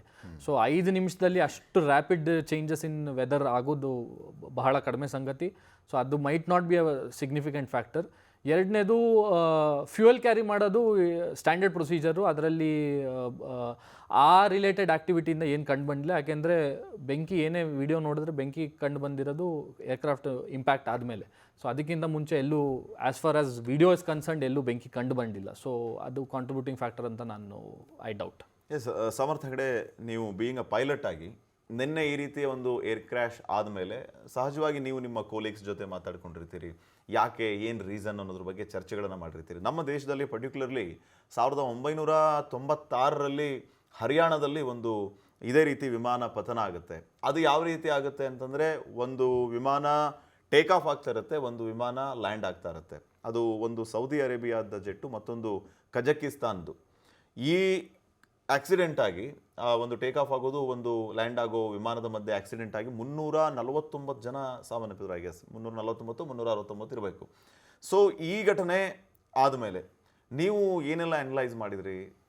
ಏನೆಲ್ಲ ವಿಚಾರಗಳನ್ನ ನಮಗೆ ಹೇಗೆ ಅಂದರೆ, ನಮಗೆ ನಾವು ಯಾವಾಗ ಪೈಲಟ್ ಆಗಬೇಕು ಅಂತ ಡಿಸೈಡ್ ಮಾಡಿ ನಾನು ಎಂಜಿನಿಯರಿಂಗ್ ಮುಗಿಸಿ ನಾನು ಇದನ್ನು ಬಂದಾಗ ನಮಗೆ ಎಲ್ಲ ನಮ್ಮ ಎಕ್ಸ್ಪೀರಿಯನ್ಸ್ ಬಿಲ್ಡ್ ಆಗೋದು ಹಳೆಯ ಘಟನೆಗಳು, ಹಳೆ ಇನ್ಸಿಡೆಂಟು, ಮತ್ತು ನಾವು ನಮ್ಮ ಮೆಂಟೋರ್ಸ್ ಜೊತೆ, ನಮ್ಮ ಸೀನಿಯರ್ ಕ್ಯಾಪ್ಟನ್ ಜೊತೆ ಇಂಟ್ರ್ಯಾಕ್ಟ್ ಮಾಡಿದಾಗ ಅವ್ರ ಕೆರಿಯರಲ್ಲಿ ಏನೇನು ಎಮರ್ಜೆನ್ಸಿ ಡೀಲ್ ಮಾಡಿದ್ರು, ಈ ಎಲ್ಲ ಇದರಿಂದನೇ ನಮ್ಮ ನಾಲೆಡ್ಜ್ ಜಾಸ್ತಿ ಆಗೋದು. ನಾವು life is too short to make all mistakes. So ಬೇರೆಯವ್ರು ಏನೇನು ಮಿಸ್ಟೇಕ್ಸ್ ಮಾಡಿದ್ದಾರೆ, ಇಲ್ಲ ಬೇರೆಯವ್ರ ಕೈಯಲ್ಲಿ ಏನೇನು ಆಗಿತ್ತು ಅದನ್ನೆಲ್ಲ ನಾವು ತಿಳ್ಕೊಂಡು ಅದರಿಂದ ನಾವು ಇನ್ನೂ ಹೇಗೆ ಉತ್ತಮವಾಗಿ ಪರ್ಫಾರ್ಮ್ ಮಾಡ್ಬೋದು ಅನ್ನೋದನ್ನ ನಾವು, ಬೇರೆಯವರ ತಪ್ಪು ಅಥವಾ ಇಂಥ ಘಟನೆಗಳು ನಮಗೆ ಪಾಠ. ಸೊ ಏವಿಯೇಷನ್ನಲ್ಲಿ ನಾವು ಏನು ಹೇಳ್ತೇವೆ ಅಂದರೆ, every rule is written in blood ಅಂತ ಹೇಳಿ. ಹಾಗಾಗಿ ನಾವು ರೂಲ್ ಏನು ಇವತ್ತಿನವರೆಗೆ ನಾವು ಲಾಸ್ಟ್ 50 60 70 ವರ್ಷದಿಂದ ಏನು ಎವಾಲ್ವ್ ಆಗಿದೆ, ಮುಂದೂಡ್ಕೊಂಡು ಬಂದಿದೆ ಹೇಗೆ, ಅದರಲ್ಲಿ ಹೇಗೆ ಅಂದರೆ, ನಾವು ಪ್ರತಿಯೊಂದೂ ಈ ಥರ ಒಂದು ಘಟನೆ, ಯಾರೋ ಜೀವ ಕಳ್ಕೊಂಡು, ಯಾರೋ ತಮ್ಮ ಜೀವ ಸ್ಯಾಕ್ರಿಫೈಸ್ ಮಾಡಿ ಅದರಿಂದ ಬಂದಿರೋ ಔಟ್ಕಮಿಂದ ನಾವು ಇವತ್ತು ಇದನ್ನು ಮಾಡೋದ್ರಿಂದ ಈ ಔಟ್ಕಮ್ ಆಗುತ್ತೆ ಅಂತ ತಿಳ್ಕೊಂಡಿದ್ದೀವಿ. ಸೊ ನಮ್ಮ ಡಿಸ್ಕಷನ್ಸ್, ನಮ್ಮ ಫೆಟರ್ನಿಟಿಲಿ ಇನ್ನೂ we are all under big shock that ಇಷ್ಟು ಅಡ್ವಾನ್ಸ್ಡ್ ಏರ್ಕ್ರಾಫ್ಟು, ಇಷ್ಟು ಅಡ್ವಾನ್ಸ್ಡ್ ಏವಿಯೇಷನ್, ಮಾಡರ್ನ್ ಏವಿಯೇಷನಲ್ಲೂ ನಾವು ಇಷ್ಟು ಈ ಥರ ಆಗಬಹುದಾ ಅನ್ನೋದು ನಮಗೆ ಒಂದು ಕುತೂಹಲ. But system is very efficient. ಅದ್ರದ್ದು ರೀಸನ್ ಕಂಡುಹಿಡಿಯೋದ್ರಲ್ಲಿ ನೋ ಡೌಟ್ 100% ಕಂಡುಹಿಡಿತಾರೆ. ಅದನ್ನು ನಾವು ಮತ್ತೆ ಮುಂದೆ ಅಳವಡಿಸ್ಕೊಂಡು ಅದನ್ನು ಚೇಂಜಸ್ ತರಬೇಕು. ಈಗ ಈ ನಿನ್ನೆ ಪತನ ಆದಂತಹ ವಿಮಾನ ಬೋಯಿಂಗ್ 787, ಈ ಬೋಯಿಂಗ್ ಅನ್ನುವಂಥ ಕಂಪನಿಗೆ ಇದು ಒಂದು ರೀತಿ ಬ್ಲ್ಯಾಕ್ ಮಾರ್ಕ್ ಆಯಿತು. ಜೊತೆಗೆ ಬೋಯಿಂಗ್ ಈ ರೀತಿ ಪತನ ಆಗಿದ್ದು ಐ ಥಿಂಕ್ ಇದೇ ಫಸ್ಟ್ ಟೈಮ್ ಅಂತ ಅನಿಸುತ್ತೆ. ಸಣ್ಣ ಪುಟ್ಟ ಟೆಕ್ನಿಕಲ್ ಇಶ್ಯೂಸ್ ಮತ್ತೊಂದು ಆಗಿದೆ, ಬಟ್ ಈ ಮಟ್ಟಿಗೆ ಪತನ ಆಗಿದ್ದು ಬೋಯಿಂಗ್ ವಿಮಾನ ಇದೇ first, I guess. Hull losses ಈ ಥರ type 787 Dreamliner hull loss ಆಗಿರೋದು ಇದು ಹಿಸ್ಟ್ರಿನಲ್ಲಿ ಫಸ್ಟ್ ಟೈಮು. ಇದು 15 ವರ್ಷದಿಂದ ಇದೆ ಸರ್ವಿಸಲ್ಲಿ ಏರ್ಕ್ರಾಫ್ಟ್. 2009ರಲ್ಲಿ ಲಾಸ್ಟ್ ಫಸ್ಟ್ ಫ್ಲೈಟ್ ಮಾಡಿದ್ದು. ಇದು ಅಂದರೆ ಇದರಲ್ಲಿ ಏನಾಗುತ್ತೆ ಅಂದರೆ, manufacturer OEM original equipment manufacturer ಒಬ್ಬರನ್ನೇ ನಾವು ಪಿನ್ ಪಾಯಿಂಟ್ ಮಾಡೋಕ್ಕಾಗಲ್ಲ. ನಾವು ಕಾರ್ ತೊಗೊಂಡಾಗ, ಈಗ ನಾವು ಕಾರನ್ನು ಕರೆಕ್ಟಾಗಿ ಮೇಂಟೈನ್ ಮಾಡಿದ್ರೆ ನಾವು ಕಾರ್ ಕಂಪನಿಗೆ ಏನು ಹೇಳೋಕ್ಕಾಗಲ್ಲ. ಹಾಗಂತ ಮೇಂಟೈನ್ ಮಾಡಿದ್ರೆ, ನಮ್ಮ ಚಾಲಕ ಅದನ್ನು ಸರಿ ಓಡಿಸದೆ ಹೋದರೆ ನಾವು ಮೇಂಟೈನ್ ಮಾಡಿದ್ರ ಬಗ್ಗೆ ಮಾತಾಡೋಕ್ಕಾಗಲ್ಲ. ನಾನು ಈ ಪ್ರಶ್ನೆ ಯಾಕೆ ಕೇಳಿದೆ ಅಂದರೆ ಸಮರ್ಥ, ವೆರಿ ಹೈಲಿ ಅಡ್ವಾನ್ಸ್ಡ್ ಇದು ಬೋಯಿಂಗ್. ಹೌದು, ಅತ್ಯಾಧುನಿಕವಾಗಿರುವಂಥದ್ದು, ಪ್ರಯಾಣಿಕರಿಗೆ ಆದ್ಯತೆ, ಪ್ರಯಾಣಿಕರು ಇದನ್ನು ಹೆಚ್ಚು ಪ್ರಿಫರೆನ್ಸ್ ಕೊಡ್ತಾರೆ. ಸೊ ಇದರಲ್ಲಿ ಹೆಂಗೆ ಈ ರೀತಿಯ ಸಮಸ್ಯೆಗಳಾಯ್ತು? ಅದೇ ಇದು ಓನ್ಲಿ ನಮಗೆ ಉತ್ತರ ಸಿಗೋದು ಹೇಗೆ ಅಂದರೆ ಇನ್ವೆಸ್ಟಿಗೇಷನ್ ಮುಖಾಂತರ. ಸೊ ಮ್ಯಾನುಫ್ಯಾಕ್ಚರ್ ಬಗ್ಗೆ ನಾವೇನು, ಮ್ಯಾನುಫ್ಯಾಕ್ಚರರ್ ಬಗ್ಗೆ ನಾವು ಈ ಹಂತದಲ್ಲಿ ಹೇಳಕ್ಕೆ ಆಗಲ್ಲ. ಆ್ಯಂಡ್ ಅವರು ಕೋಆಪರೇಟ್ ಮಾಡ್ತಾ ಇದ್ದಾರೆ ಇನ್ವೆಸ್ಟಿಗೇಷನ್ಸ್ ಜೊತೆ, ಬಿಕಾಸ್ ಅವರಿಗೂ ಅಷ್ಟೇ ಕುತೂಹಲ. ಯಾಕೆಂದರೆ ಈ ಥರದ ವಿಮಾನ ವರ್ಲ್ಡ್ ವೈಡ್ ಈಗ 1000+ ಏರ್ಕ್ರಾಫ್ಟ್ ಬೇರೆ ಬೇರೆ ಏರ್ಲೈನ್ ಜೊತೆ ಸರ್ವಿಸಲ್ಲಿದೆ. ಸೊ ಈ ಥರ ಘಟನೆ ಮತ್ತೆ ಆಗಬಾರ್ದು ಅನ್ನೋದಕ್ಕಾಗಿ ಅವರು ಕುತೂಹಲದಿಂದ ಅವರು ಇನ್ವೆಸ್ಟಿಗೇಷನ್ ಮಾಡ್ತಾ ಇದ್ದಾರೆ. ಸೊ ನೋಡೋಣ ಮುಂದೆ ಹೇಗೆ ಏನು ಉತ್ತರ ಬರುತ್ತೆ ಇದರಿಂದ. ಒಂದು ಮುಖ್ಯವಾದ ಪ್ರಶ್ನೆ ಸಮರ್ಥ ಹೆಗಡೆ, ಯೂಶುವಲಿ ಈ ರೀತಿ ವಿಮಾನ ಪತನ ಆದಂತಹ ಟೈಮ್ನಲ್ಲಿ ಏನಾಯಿತು ಅನ್ನುವಂತಹ ಪ್ರಶ್ನೆಗೆ ಉತ್ತರ ಹುಡುಕೋದಕ್ಕೆ ಸಹಕಾರಿಯಾಗುವಂಥದ್ದು ಆ ವಿಮಾನದಲ್ಲಿ ಅಥವಾ ಹೆಲಿಕಾಪ್ಟರಲ್ಲಿ ಇರುವಂಥ ಬ್ಲ್ಯಾಕ್ ಬಾಕ್ಸ್ಗಳು. ಈ ಬ್ಲ್ಯಾಕ್ ಬಾಕ್ಸ್ಗಳು ಯಾವ ರೀತಿ ಕೆಲಸ ಮಾಡುತ್ತೆ, ಬ್ಲ್ಯಾಕ್ ಬಾಕ್ಸ್ ಇನ್ವೆಸ್ಟಿಗೇಷನ್ಗೆ ಎಷ್ಟು ಸಹಕಾರಿ ಅಂತ? ಸೊ ಅದನ್ನು ಕರೆಯೋದು ಬ್ಲ್ಯಾಕ್ ಬಾಕ್ಸ್ ಅಂತ, ಬಟ್ ಅದು ಇರೋದು ಆರೆಂಜ್ ಕಲರಲ್ಲಿ. ಸೊ ಆರೆಂಜ್ ಯಾಕೆ ಅಂದರೆ, ಆ ಲೈಟ್ ನಿಮಗೆ ಎಲ್ಲೇ ಇದ್ರೂ, ಡೆಬ್ರೀಸ್ ಮಧ್ಯೆ ಎಲ್ಲೇ ಇದ್ರೂ ಲೊಕೇಟ್ ಆಗೋದು ಈಸಿ ಅಂತ. ಸೊ ಅದರಲ್ಲಿ ಏನು ಅಂದರೆ, ಎಮರ್ಜೆನ್ಸಿ ಲೊಕೇಟರ್ ಟ್ರಾನ್ಸ್ಮಿಟರ್ ಅಂತ ಒಂದು ಡಿವೈಸ್ ಇರುತ್ತೆ, ELT ಅಂತ. ಸೊ ಅದು ನಿಮಗೆ ಈ ಕ್ರ್ಯಾಶ್ ಇಂಪ್ಯಾಕ್ಟ್ ಆಗತ್ತಲ್ಲ, ನೀರಲ್ಲಿ ಬೀಳಲಿ ಇಲ್ಲ ಇದರಲ್ಲಿ ಬೀಳಲಿ, ಆ ವೈಬ್ರೇಷನ್ನಿಗೆ ಅದು ಆ್ಯಕ್ಟಿವ್ ಆಗುತ್ತೆ. ಸೊ ಇನ್ ಕೇಸ್ ನಮಗೆ ಫಿಸಿಕಲಿ ಲೊಕೇಟ್ ಮಾಡೋಕ್ಕಾಗ್ತಾ ಇಲ್ಲ ಅಂದರೆ ಅದು ಸಿಗ್ನಲ್ ಕಳಿಸ್ತಾ ಇರುತ್ತೆ, ಇಂಥ ಲೊಕೇಶನಲ್ಲಿ ಇದ್ದೀನಿ ಅಂತ. ಸೊ ಈಗ ನೀರಲ್ಲಿ ಏನಾದ್ರು ಬಿದ್ದಾಗ ಈ ಸಬ್ಮರೀನು ಇಲ್ಲ ನಮ್ಮ ನೇವಿನವ್ರ ಕೈಲಿ ಅವರು ಆ ಡಿವೈಸನ್ನು ಡೆಪ್ಲಾಯ್ ಮಾಡಿದ್ರೆ ಅದಕ್ಕೆ ಎಕ್ಸಾಕ್ಟ್ ಲೊಕೇಶನ್ ಎಲ್ಲಿದೆ ಅಂತೇಳಿ ಅದು ಪಿನ್ ಪಾಯಿಂಟ್ ಮಾಡಿ ಸಿಗ್ನಲ್ ಕಳಿಸ್ತಾ ಇರುತ್ತೆ. ಸೊ ಅದು ಲೊಕೇಟ್ ಆದಮೇಲೆ ಅದು ಬೇಸಿಕ್ಲಿ ಹೇಗೆ ಅಂದರೆ, ನಮ್ಮ ನಾರ್ಮಲ್ ಪೆನ್ ಡ್ರೈವ್ ಥರ ಒಳಗಡೆ it will have a disk drive.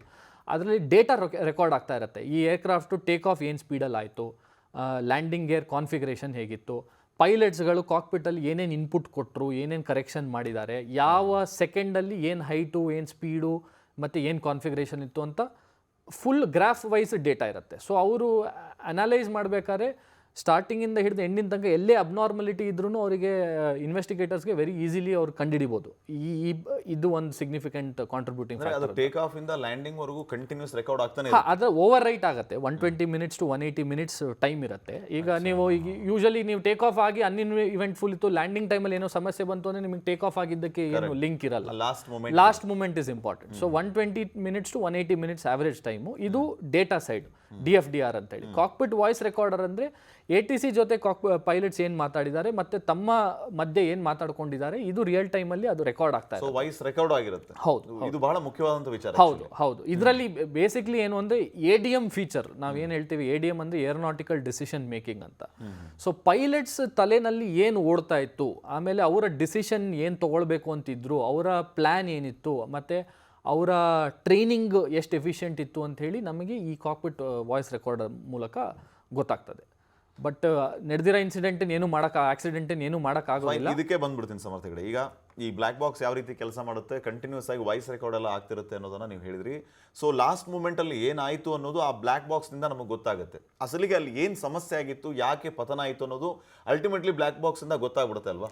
Most of the times ಅದರಲ್ಲಿ ಈಗ ಇಂಜಿನ್ ಸಮಸ್ಯೆ ಇತ್ತೋ ಇಲ್ಲ ಇನ್ನೊಂದು ಫ್ಲೈಟ್ ಕಂಟ್ರೋಲ್ಸೋ ಹೈಡ್ರಾಲಿಕ್ಸೋ ಎಲೆಕ್ಟ್ರಿಕಲೋ XYZ ಪೈಲಟ್ ಅದು ಅಟ್ ಲೀಸ್ಟ್ ಬ್ಲ್ಯಾಕ್ ಬಾಕ್ಸ್ ಆಗಲಿ ಆದರೂ ರೆಕಾರ್ಡ್ ಆಗಲಿ ಅಂತ ಅದನ್ನು ಕಮ್ಯುನಿಕೇಟ್ ಮಾಡ್ತಾ ಇರ್ತಾರೆ, ಹೇಳ್ತಿರ್ತಾರೆ. ಇಲ್ಲ, ಈಗ ನ್ಯಾಚುರಲ್ ಇನ್ಸ್ಟಿಂಕ್ಟ್ ಇಬ್ರು ಪೈಲಟ್ಸ್ ಅಂತೂ ಮಾತಾಡ್ಕೊಂತಾರೆ ಇರ್ತಾರೆ ಕಾಕ್ಪಿಟ್ ಅಲ್ಲಿ. ಸೊ ಇದನ್ನು ಕಾಕ್ಪಿಟ್ ಮೈಕ್ರೋಫೋನ್ ಅಲ್ಲಿ ರೆಕಾರ್ಡ್ ಆಗಿರುತ್ತೆ. ATC ಜೊತೆ ರೆಕಾರ್ಡ್ ಆಗೋದು as a standard protocol aircraft ಅಲ್ಲೂ ಆಗಬೇಕು, ಮತ್ತೆ ATC ಟವರ್ ಅಲ್ಲೂ ಅವ್ರಿಗೆ ಇನ್ಕಮಿಂಗ್ ಕಮ್ಯುನಿಕೇಶನ್ ಏನೇನಿದೆ ಅದಷ್ಟು ಅವರ ಎಂಡಲ್ಲಿ ರೆಕಾರ್ಡ್ ಆಗಿರುತ್ತೆ. ಸೊ ಇದು ಈ ವಿಮಾನ ನಿನ್ನೆ ಏನು ಮಧ್ಯಾಹ್ನ 1:00 ಟೇಕ್ ಆಫ್ ಆಯಿತು. 40 ಸೆಕೆಂಡಲ್ಲಿ ಇವರಿಗೆ ಪ್ರಾಬ್ಲಮ್ ಇದೆ ಅನ್ನೋದು ಗೊತ್ತಾಗಿದೆ ಪೈಲಟ್ಗೆ. ಅವರು ಏನೋ ಮೇಡೆ ಅಂತ ಹೇಳಿ ಅನೌನ್ಸ್ ಮಾಡಿದ್ರಂತೆ, ಸೀಕಿಂಗ್ ಅ ಹೆಲ್ಪ್. ಸೊ ಆದರೆ ಅಲ್ಲಿ 40 ಸೆಕೆಂಡ್ ಇದ್ದಿದ್ದರಿಂದ ಇನ್ ಕೇಸ್ ಅದು ATCಗೆ ಕಮ್ಯುನಿಕೇಟ್ ಆಗಿ, ಅಂದರೆ ಏರ್ ಟ್ರಾಫಿಕ್ ಕಂಟ್ರೋಲ್ ಕಮ್ಯುನಿಕೇಟ್ ಆಗಿ ಅವ್ರು ರಿಪ್ಲೈ ಮಾಡಿದ್ರು, ಇಲ್ಲಿ ಏನಾಗೋ ಚಾನ್ಸಸ್ ಇತ್ತು. ಆ ಮೇಡೆ ಬಗ್ಗೆ ಒಂದು ಸ್ವಲ್ಪ ಹೇಳಿ ನಮ್ಮ viewers. Mayday actually basically French word help me ಅಂತ ಹೇಳಿ. ಇದು ತುಂಬ ಎವಾಲ್ವ್ ಆಗಿದೆ. ಏನಕ್ಕೆ ಎಕ್ಸಾಕ್ಟ್ಲಿ ಏವಿಯೇಷನಿಗೆ ಬಂತು ಅಂತ ಏನು ಫರ್ಮ್ ರೀಸನ್ ಇಲ್ಲ, ಬಟ್ ಲಾಸ್ಟ್ 100 ಇಯರ್ಸ್ ಪ್ಲಸ್ಸಿಂದ ಇದು ಸ್ಟ್ಯಾಂಡರ್ಡ್ ಪ್ರೋಟೋಕಾಲು. ಡಿಸ್ಟ್ರೆಸ್ ಸಿಚುವೇಷನಲ್ಲಿ ಅಂದರೆ ಏನೋ ಅಪಘಾತ ಸಂಭವಿಸೋ ಚಾನ್ಸಸ್ ಉಂಟು ಇದ್ದಾಗ ನಾವು ಈ ಮೇಡೆನ ಯೂಸ್ ಮಾಡ್ತೀವಿ. ಅದರಲ್ಲೂ ನಮಗೆ ಕ್ಯಾಟಗರಿ ಇದೆ. ಈ ಪ್ರಾಬ್ಲಮ್ಸಿಗೆ ಮಾತ್ರ ಮೇಡೆ, ಬೇರೆದಕ್ಕೆ ಪ್ಯಾನ್ ಅಂತ. ಅಂದರೆ ನಮಗೆ ಸಮಸ್ಯೆ ಉಂಟು ಬಟ್ ಇದನ್ನು ನಾವು ಬಗೆಹರಿಸೋಕ್ಕೆ ಸ್ವಲ್ಪ ಟೈಮ್ ಬೇಕು.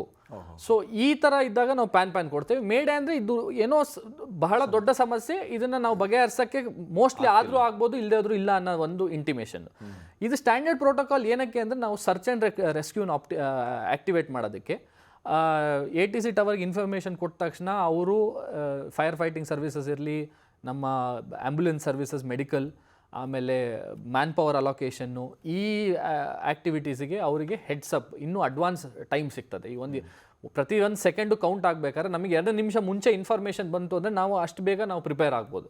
ಸೊ ಈ ಕಾರಣಕ್ಕಾಗಿ ಮೇಡೆ ಕೊಡ್ತೀವಿ. ಆಮೇಲೆ ಈಗ ಏರ್ಕ್ರಾಫ್ಟ್ ವಾಪಸ್ಸು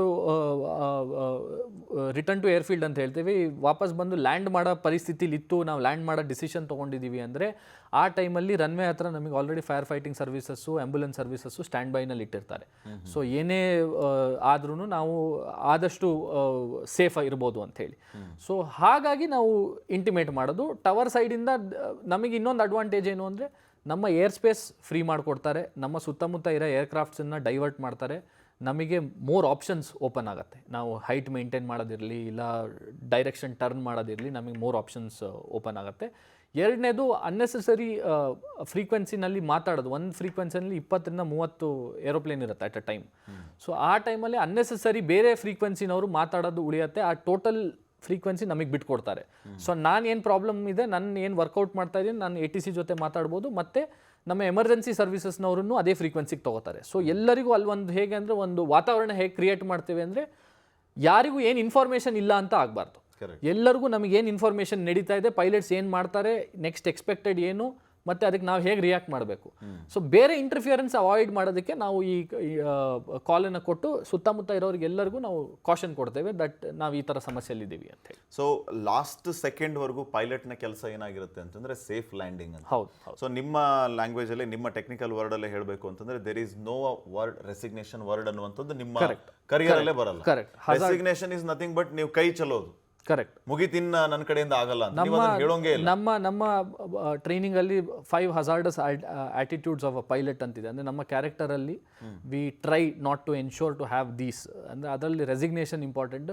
ಇದು ನನ್ನ ಹತ್ರ ಆಗಲ್ಲಪ್ಪ ಅಂತ ನಾವು ಯಾವತ್ತೂ ಕೈ ಬಿಡಕ್ ಆಗೋದಿಲ್ಲ. ವೀಕ್ಷಕರೇ, ರೆಸಿಗ್ನೇಷನ್ ಅನ್ನುವಂಥ ಪದದಿಂದ ನೀವು ಕನ್ಫ್ಯೂಸ್ ಆಗ್ಬಿಡಿ. ರೆಸಿಗ್ನೇಷನ್ ಅಂದ್ರೆ ನಾನು ರಾಜೀನಾಮೆ ಕೊಟ್ಬಿಡ್ತೀನಿ ಅಂತ ಅಲ್ಲ. ಇಲ್ಲಿ ಈ ಟೆಕ್ನಿಕಲ್ ಲ್ಯಾಂಗ್ವೇಜ್ ಅಲ್ಲಿ ರೆಸಿಗ್ನೇಷನ್ ಅಂತಂದ್ರೆ ಒಬ್ಬ ಪೈಲಟ್ ವಿಮಾನ ಹಾರಾಟದ ಸಂದರ್ಭದಲ್ಲಿ ಏನಾದರೂ ಆ ಎಮರ್ಜೆನ್ಸಿ ಪರಿಸ್ಥಿತಿ ಎದುರಾದಾಗ ಅವರು ಕೈ ಚೆಲ್ಲಿ ಕೂತ್ಕೊಂಡ್ಬಿಟ್ರು ಅಂತಂದ್ರೆ ಆ ಕೈ ಚೆಲ್ಲಿ ಕೂರುವಂತಹ ಪರಿಸ್ಥಿತಿ ಕೊನೆವರೆಗೂ ಅವರು ತಗೊಳ್ಳೋದಿಲ್ಲ. ಅಂಟಿಲ್ ಲಾಸ್ಟ್ ಸೆಕೆಂಡ್ ವರೆಗೂ ಅವರು ಫೈಟ್ ಮಾಡಿಯೇ ಮಾಡ್ತಾರೆ ಸೇಫ್ ಲ್ಯಾಂಡಿಂಗ್ಗೋಸ್ಕರ. So this is called as resignation. ಈ ಒಂದು ಕ್ಯಾರೆಕ್ಟರ್ನ ನಮ್ಮ ಇನಿಷಿಯಲ್ ಫ್ಲೈಯಿಂಗ್ ಡೇಸ್, ನಾವು ಯಾವಾಗ ಸಿಂಗಲ್ ಇಂಜಿನ್ ಫ್ಲೈಯಿಂಗಿಂದ ಸ್ಟಾರ್ಟ್ ಮಾಡ್ತೇವೆ ಅವತ್ತಿನಿಂದ ಹಿಡಿದು most pilots till the retire we build this thing in us that we are always ನಮ್ಮ ಟ್ರೈನಿಂಗು ನಮ್ಮ ಲಾಸ್ಟ್ ಮೂಮೆಂಟ್ ತನಕ ನಾವು we try to make sure we can save whatever is happening ಅಂತ. So ಆ ಸಂದರ್ಭದಲ್ಲಿ ನಿಮ್ಮ ಮನಸ್ಥಿತಿ ಹೇಗಿರುತ್ತೆ ಅಂತ, ಪೈಲಟ್ಗಳ ಮನಸ್ಥಿತಿ? ಯಾಕಂದರೆ ನೋಡಿ, ನಿನ್ನೆ ಸಿಕ್ಕಿದ್ದು ಬರೀ 40 ಸೆಕೆಂಡ್. ನೀವು ಹೇಳ್ತೀರಿ, ತುಂಬ ಚೆನ್ನಾಗಿ ಹೇಳಿದ್ರಿ ಲಾಸ್ಟ್ ಸ್ಟಾರ್ಟಿಂಗಲ್ಲಿ, ಮನುಷ್ಯನಿಗೆ ಟೈಮ್ ಅನ್ನೋದು ಎಷ್ಟು ಇಂಪಾರ್ಟೆಂಟ್ ಅನ್ನುವಂಥದ್ದು, ನಮ್ಮ ಜೀವನಕ್ಕೆ ಜೀವಗಳಿಗೆ ಟೈಮ್ ಎಷ್ಟು ಮುಖ್ಯ ಅನ್ನುವಂಥ. 40 ಸೆಕೆಂಡು 265 ಜನರ ಜೀವನ ಚೇಂಜ್ ಮಾಡಿಬಿಡ್ತು, ಅವರ ದುರಂತ ಅಂತ್ಯ ಕಾಣೋದಕ್ಕೆ ಕಾರಣ ಆಯಿತು. ಸೊ ಆ 40 ಸೆಕೆಂಡಲ್ಲಿ ಏನಾದರೂ ಬದುಕುಳಿಯುವಂತಹ ಚಾನ್ಸಸ್ ಇದ್ದರೆ ಮತ್ತೆ ಬೇರೆ ರೀತಿಯ ಆಪ್ಷನ್ಸ್ಗಳಿತ್ತು. ಸೊ ನೀವು ಆ 40 ಸೆಕೆಂಡ್ ಅಥವಾ 40 ಮಿನಿಟ್ ಏನೋ ಒಂದು, ನಿಮ್ಮ ಮೆಂಟಾಲಿಟಿ ಆ ಸಂದರ್ಭದಲ್ಲಿ ಹೆಂಗಿರುತ್ತೆ ಪೈಲಟ್ ಆಗಿ? ನಾವು ಮೋಸ್ಟ್ಲಿ ನಮ್ಮ ಟಾಸ್ಕ್ ಏನು ಅಂದರೆ ನಾವು ಇದರ ಪರಿಸ್ಥಿತಿಯಿಂದ ಹೊರಗೆ ಬರೋದು ಹೇಗೆ ಅಂತ. ಆವಾಗ ನಮಗೆ ಮಸಲ್ ಮೆಮರಿ ಒಂದು, ನಮ್ಗೆ ಇಷ್ಟು ದಿನ ನಮ್ಗೆ ಏನು ಟ್ರೈನಿಂಗ್ ಕೊಟ್ಟಿರ್ತಾರೆ ನಾವು ಆಟೋಮೆಟಿಕ್ಕಾಗಿ ನಮಗೆ ಇನ್ವಾಲಂಟ್ರಿ ಆಗಿ, ಇವಾಗ ನಮಗೆ ನೀರು ಕುಡಿಬೇಕು ಅಂದರೆ ಲೋಟ ಇದ್ರೆ ಟಕ್ ಅಂತ ನಮ್ಮ ಕಣ್ಣು ಮುಚ್ಕೊಂಡ್ರೆ ನಾವು ನೀರು ಕುಡಿಬೋದು. ಸೊ ನಾವು ಈಗ ಮಸಲ್ ಮೆಮರಿನಲ್ಲಿ ಏನು ಮಾಡ್ತೇವೆ ಅಂದರೆ we are train to make sure immediate ಏನೋ ಅಬ್ನಾರ್ಮಲ್ ಪ್ರೊಸೀಜರ್ ಆಯಿತು ಅಂದರೆ ನಾವು ಬುಕ್ ಓದೋದಕ್ಕೆ ಅದಕ್ಕೆ ಟೈಮ್ ಇರೋದಿಲ್ಲ. ಸೊ ನಾವು ಫಸ್ಟ್ ಏನು ಆ್ಯಕ್ಷನ್ ತೊಗೊಬೇಕು, ಏರ್ಕ್ರಾಫ್ಟನ್ನು ಸ್ಟೆಬಿಲೈಸ್ ಮಾಡೋದು ಹೇಗೆ, ಇದನ್ನು ಮೇಂಟೈನ್ ಮಾಡೋದು ಹೇಗೆ, ಕರೆಂಟ್ ಸಿಚುವೇಶನ್ನ ಹೇಗೆ ಮೇಂಟೈನ್ ಮಾಡೋದು ಅಂತ ಫಸ್ಟ್ ಆ್ಯಕ್ಷನ್ ತೊಗೋತೇವೆ. ಇನ್ನು ಟೈಮ್ ಫ್ಯಾಕ್ಟರ್ ಇರಬೇಕಾದ್ರೆ ನಾವು ದೆನ್ QRH ಅಂತ ಕ್ವಿಕ್ ರೆಫರೆನ್ಸ್ ಹ್ಯಾಂಡ್ಬುಕ್ ಅಂತ ಅದನ್ನು ವಿ ಪುಲ್ ಇಟ್ ಔಟ್. ಅದರಲ್ಲಿ ಏನೇನು ಪ್ರೊಸೀಜರ್ಸ್ ಕೊಟ್ಟಿದ್ದಾರೆ, ಈ ಥರ ಇದ್ದಾಗ ನಮ್ಗೆ ಏನೇನು ಆಪ್ಷನ್ ಓಪನ್ ಆಗುತ್ತೆ ಎಲ್ಲದೂ ನಾವು ರೆಫರ್ ಮಾಡ್ತೀವಿ. Then we will try to diagnose the problem. But ಈ ಥರ ಗಡಿಬಿಡಿ ಇದ್ದಾಗ ಈ ರೀತಿ ಸಮಸ್ಯೆ ಮೈಂಡ್ ಬ್ಲಾಕ್ ಆಗ್ಬಿಡಲ್ವಾ?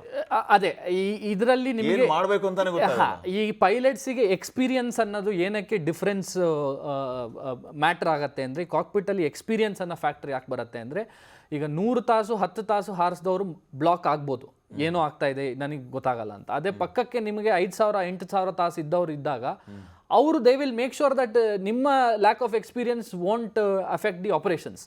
ಸೊ ಹಾಗಾಗಿ ಓವರ್ ಆಲ್ ಕಾಕ್ಪಿಟ್ ಎಕ್ಸ್ಪೀರಿಯನ್ಸ್ ಏನಿದೆಯಲ್ಲ ಈ ಸಿಚುವೇಶನಲ್ಲಿ 8-9 ಸಾವಿರ ತಾಸು ಇತ್ತು.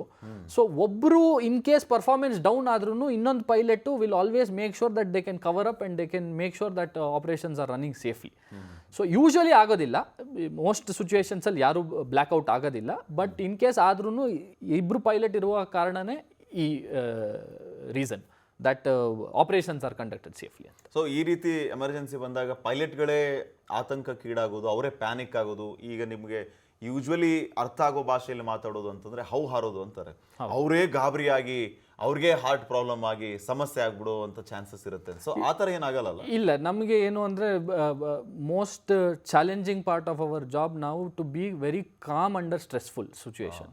ನಮ್ಮ ಸ್ಟ್ರೆಸ್ ಲೆವೆಲ್ ಜಾಸ್ತಿ ಹೋದಾಗ ನಮ್ಮ ಆ್ಯಕ್ಷನ್ಸು ಚೇಂಜ್ ಆಗಬಾರ್ದು. ನಾವು ಅಷ್ಟೇ ಕಾಮ್ ಆ್ಯಂಡ್ ಕಂಪೋಸ್ಡ್ ಆಗಿ ಕೆಲಸ ಮಾಡಬೇಕು, ಪೇಷನ್ಸಿಂದ ಕೆಲಸ ಮಾಡಬೇಕು.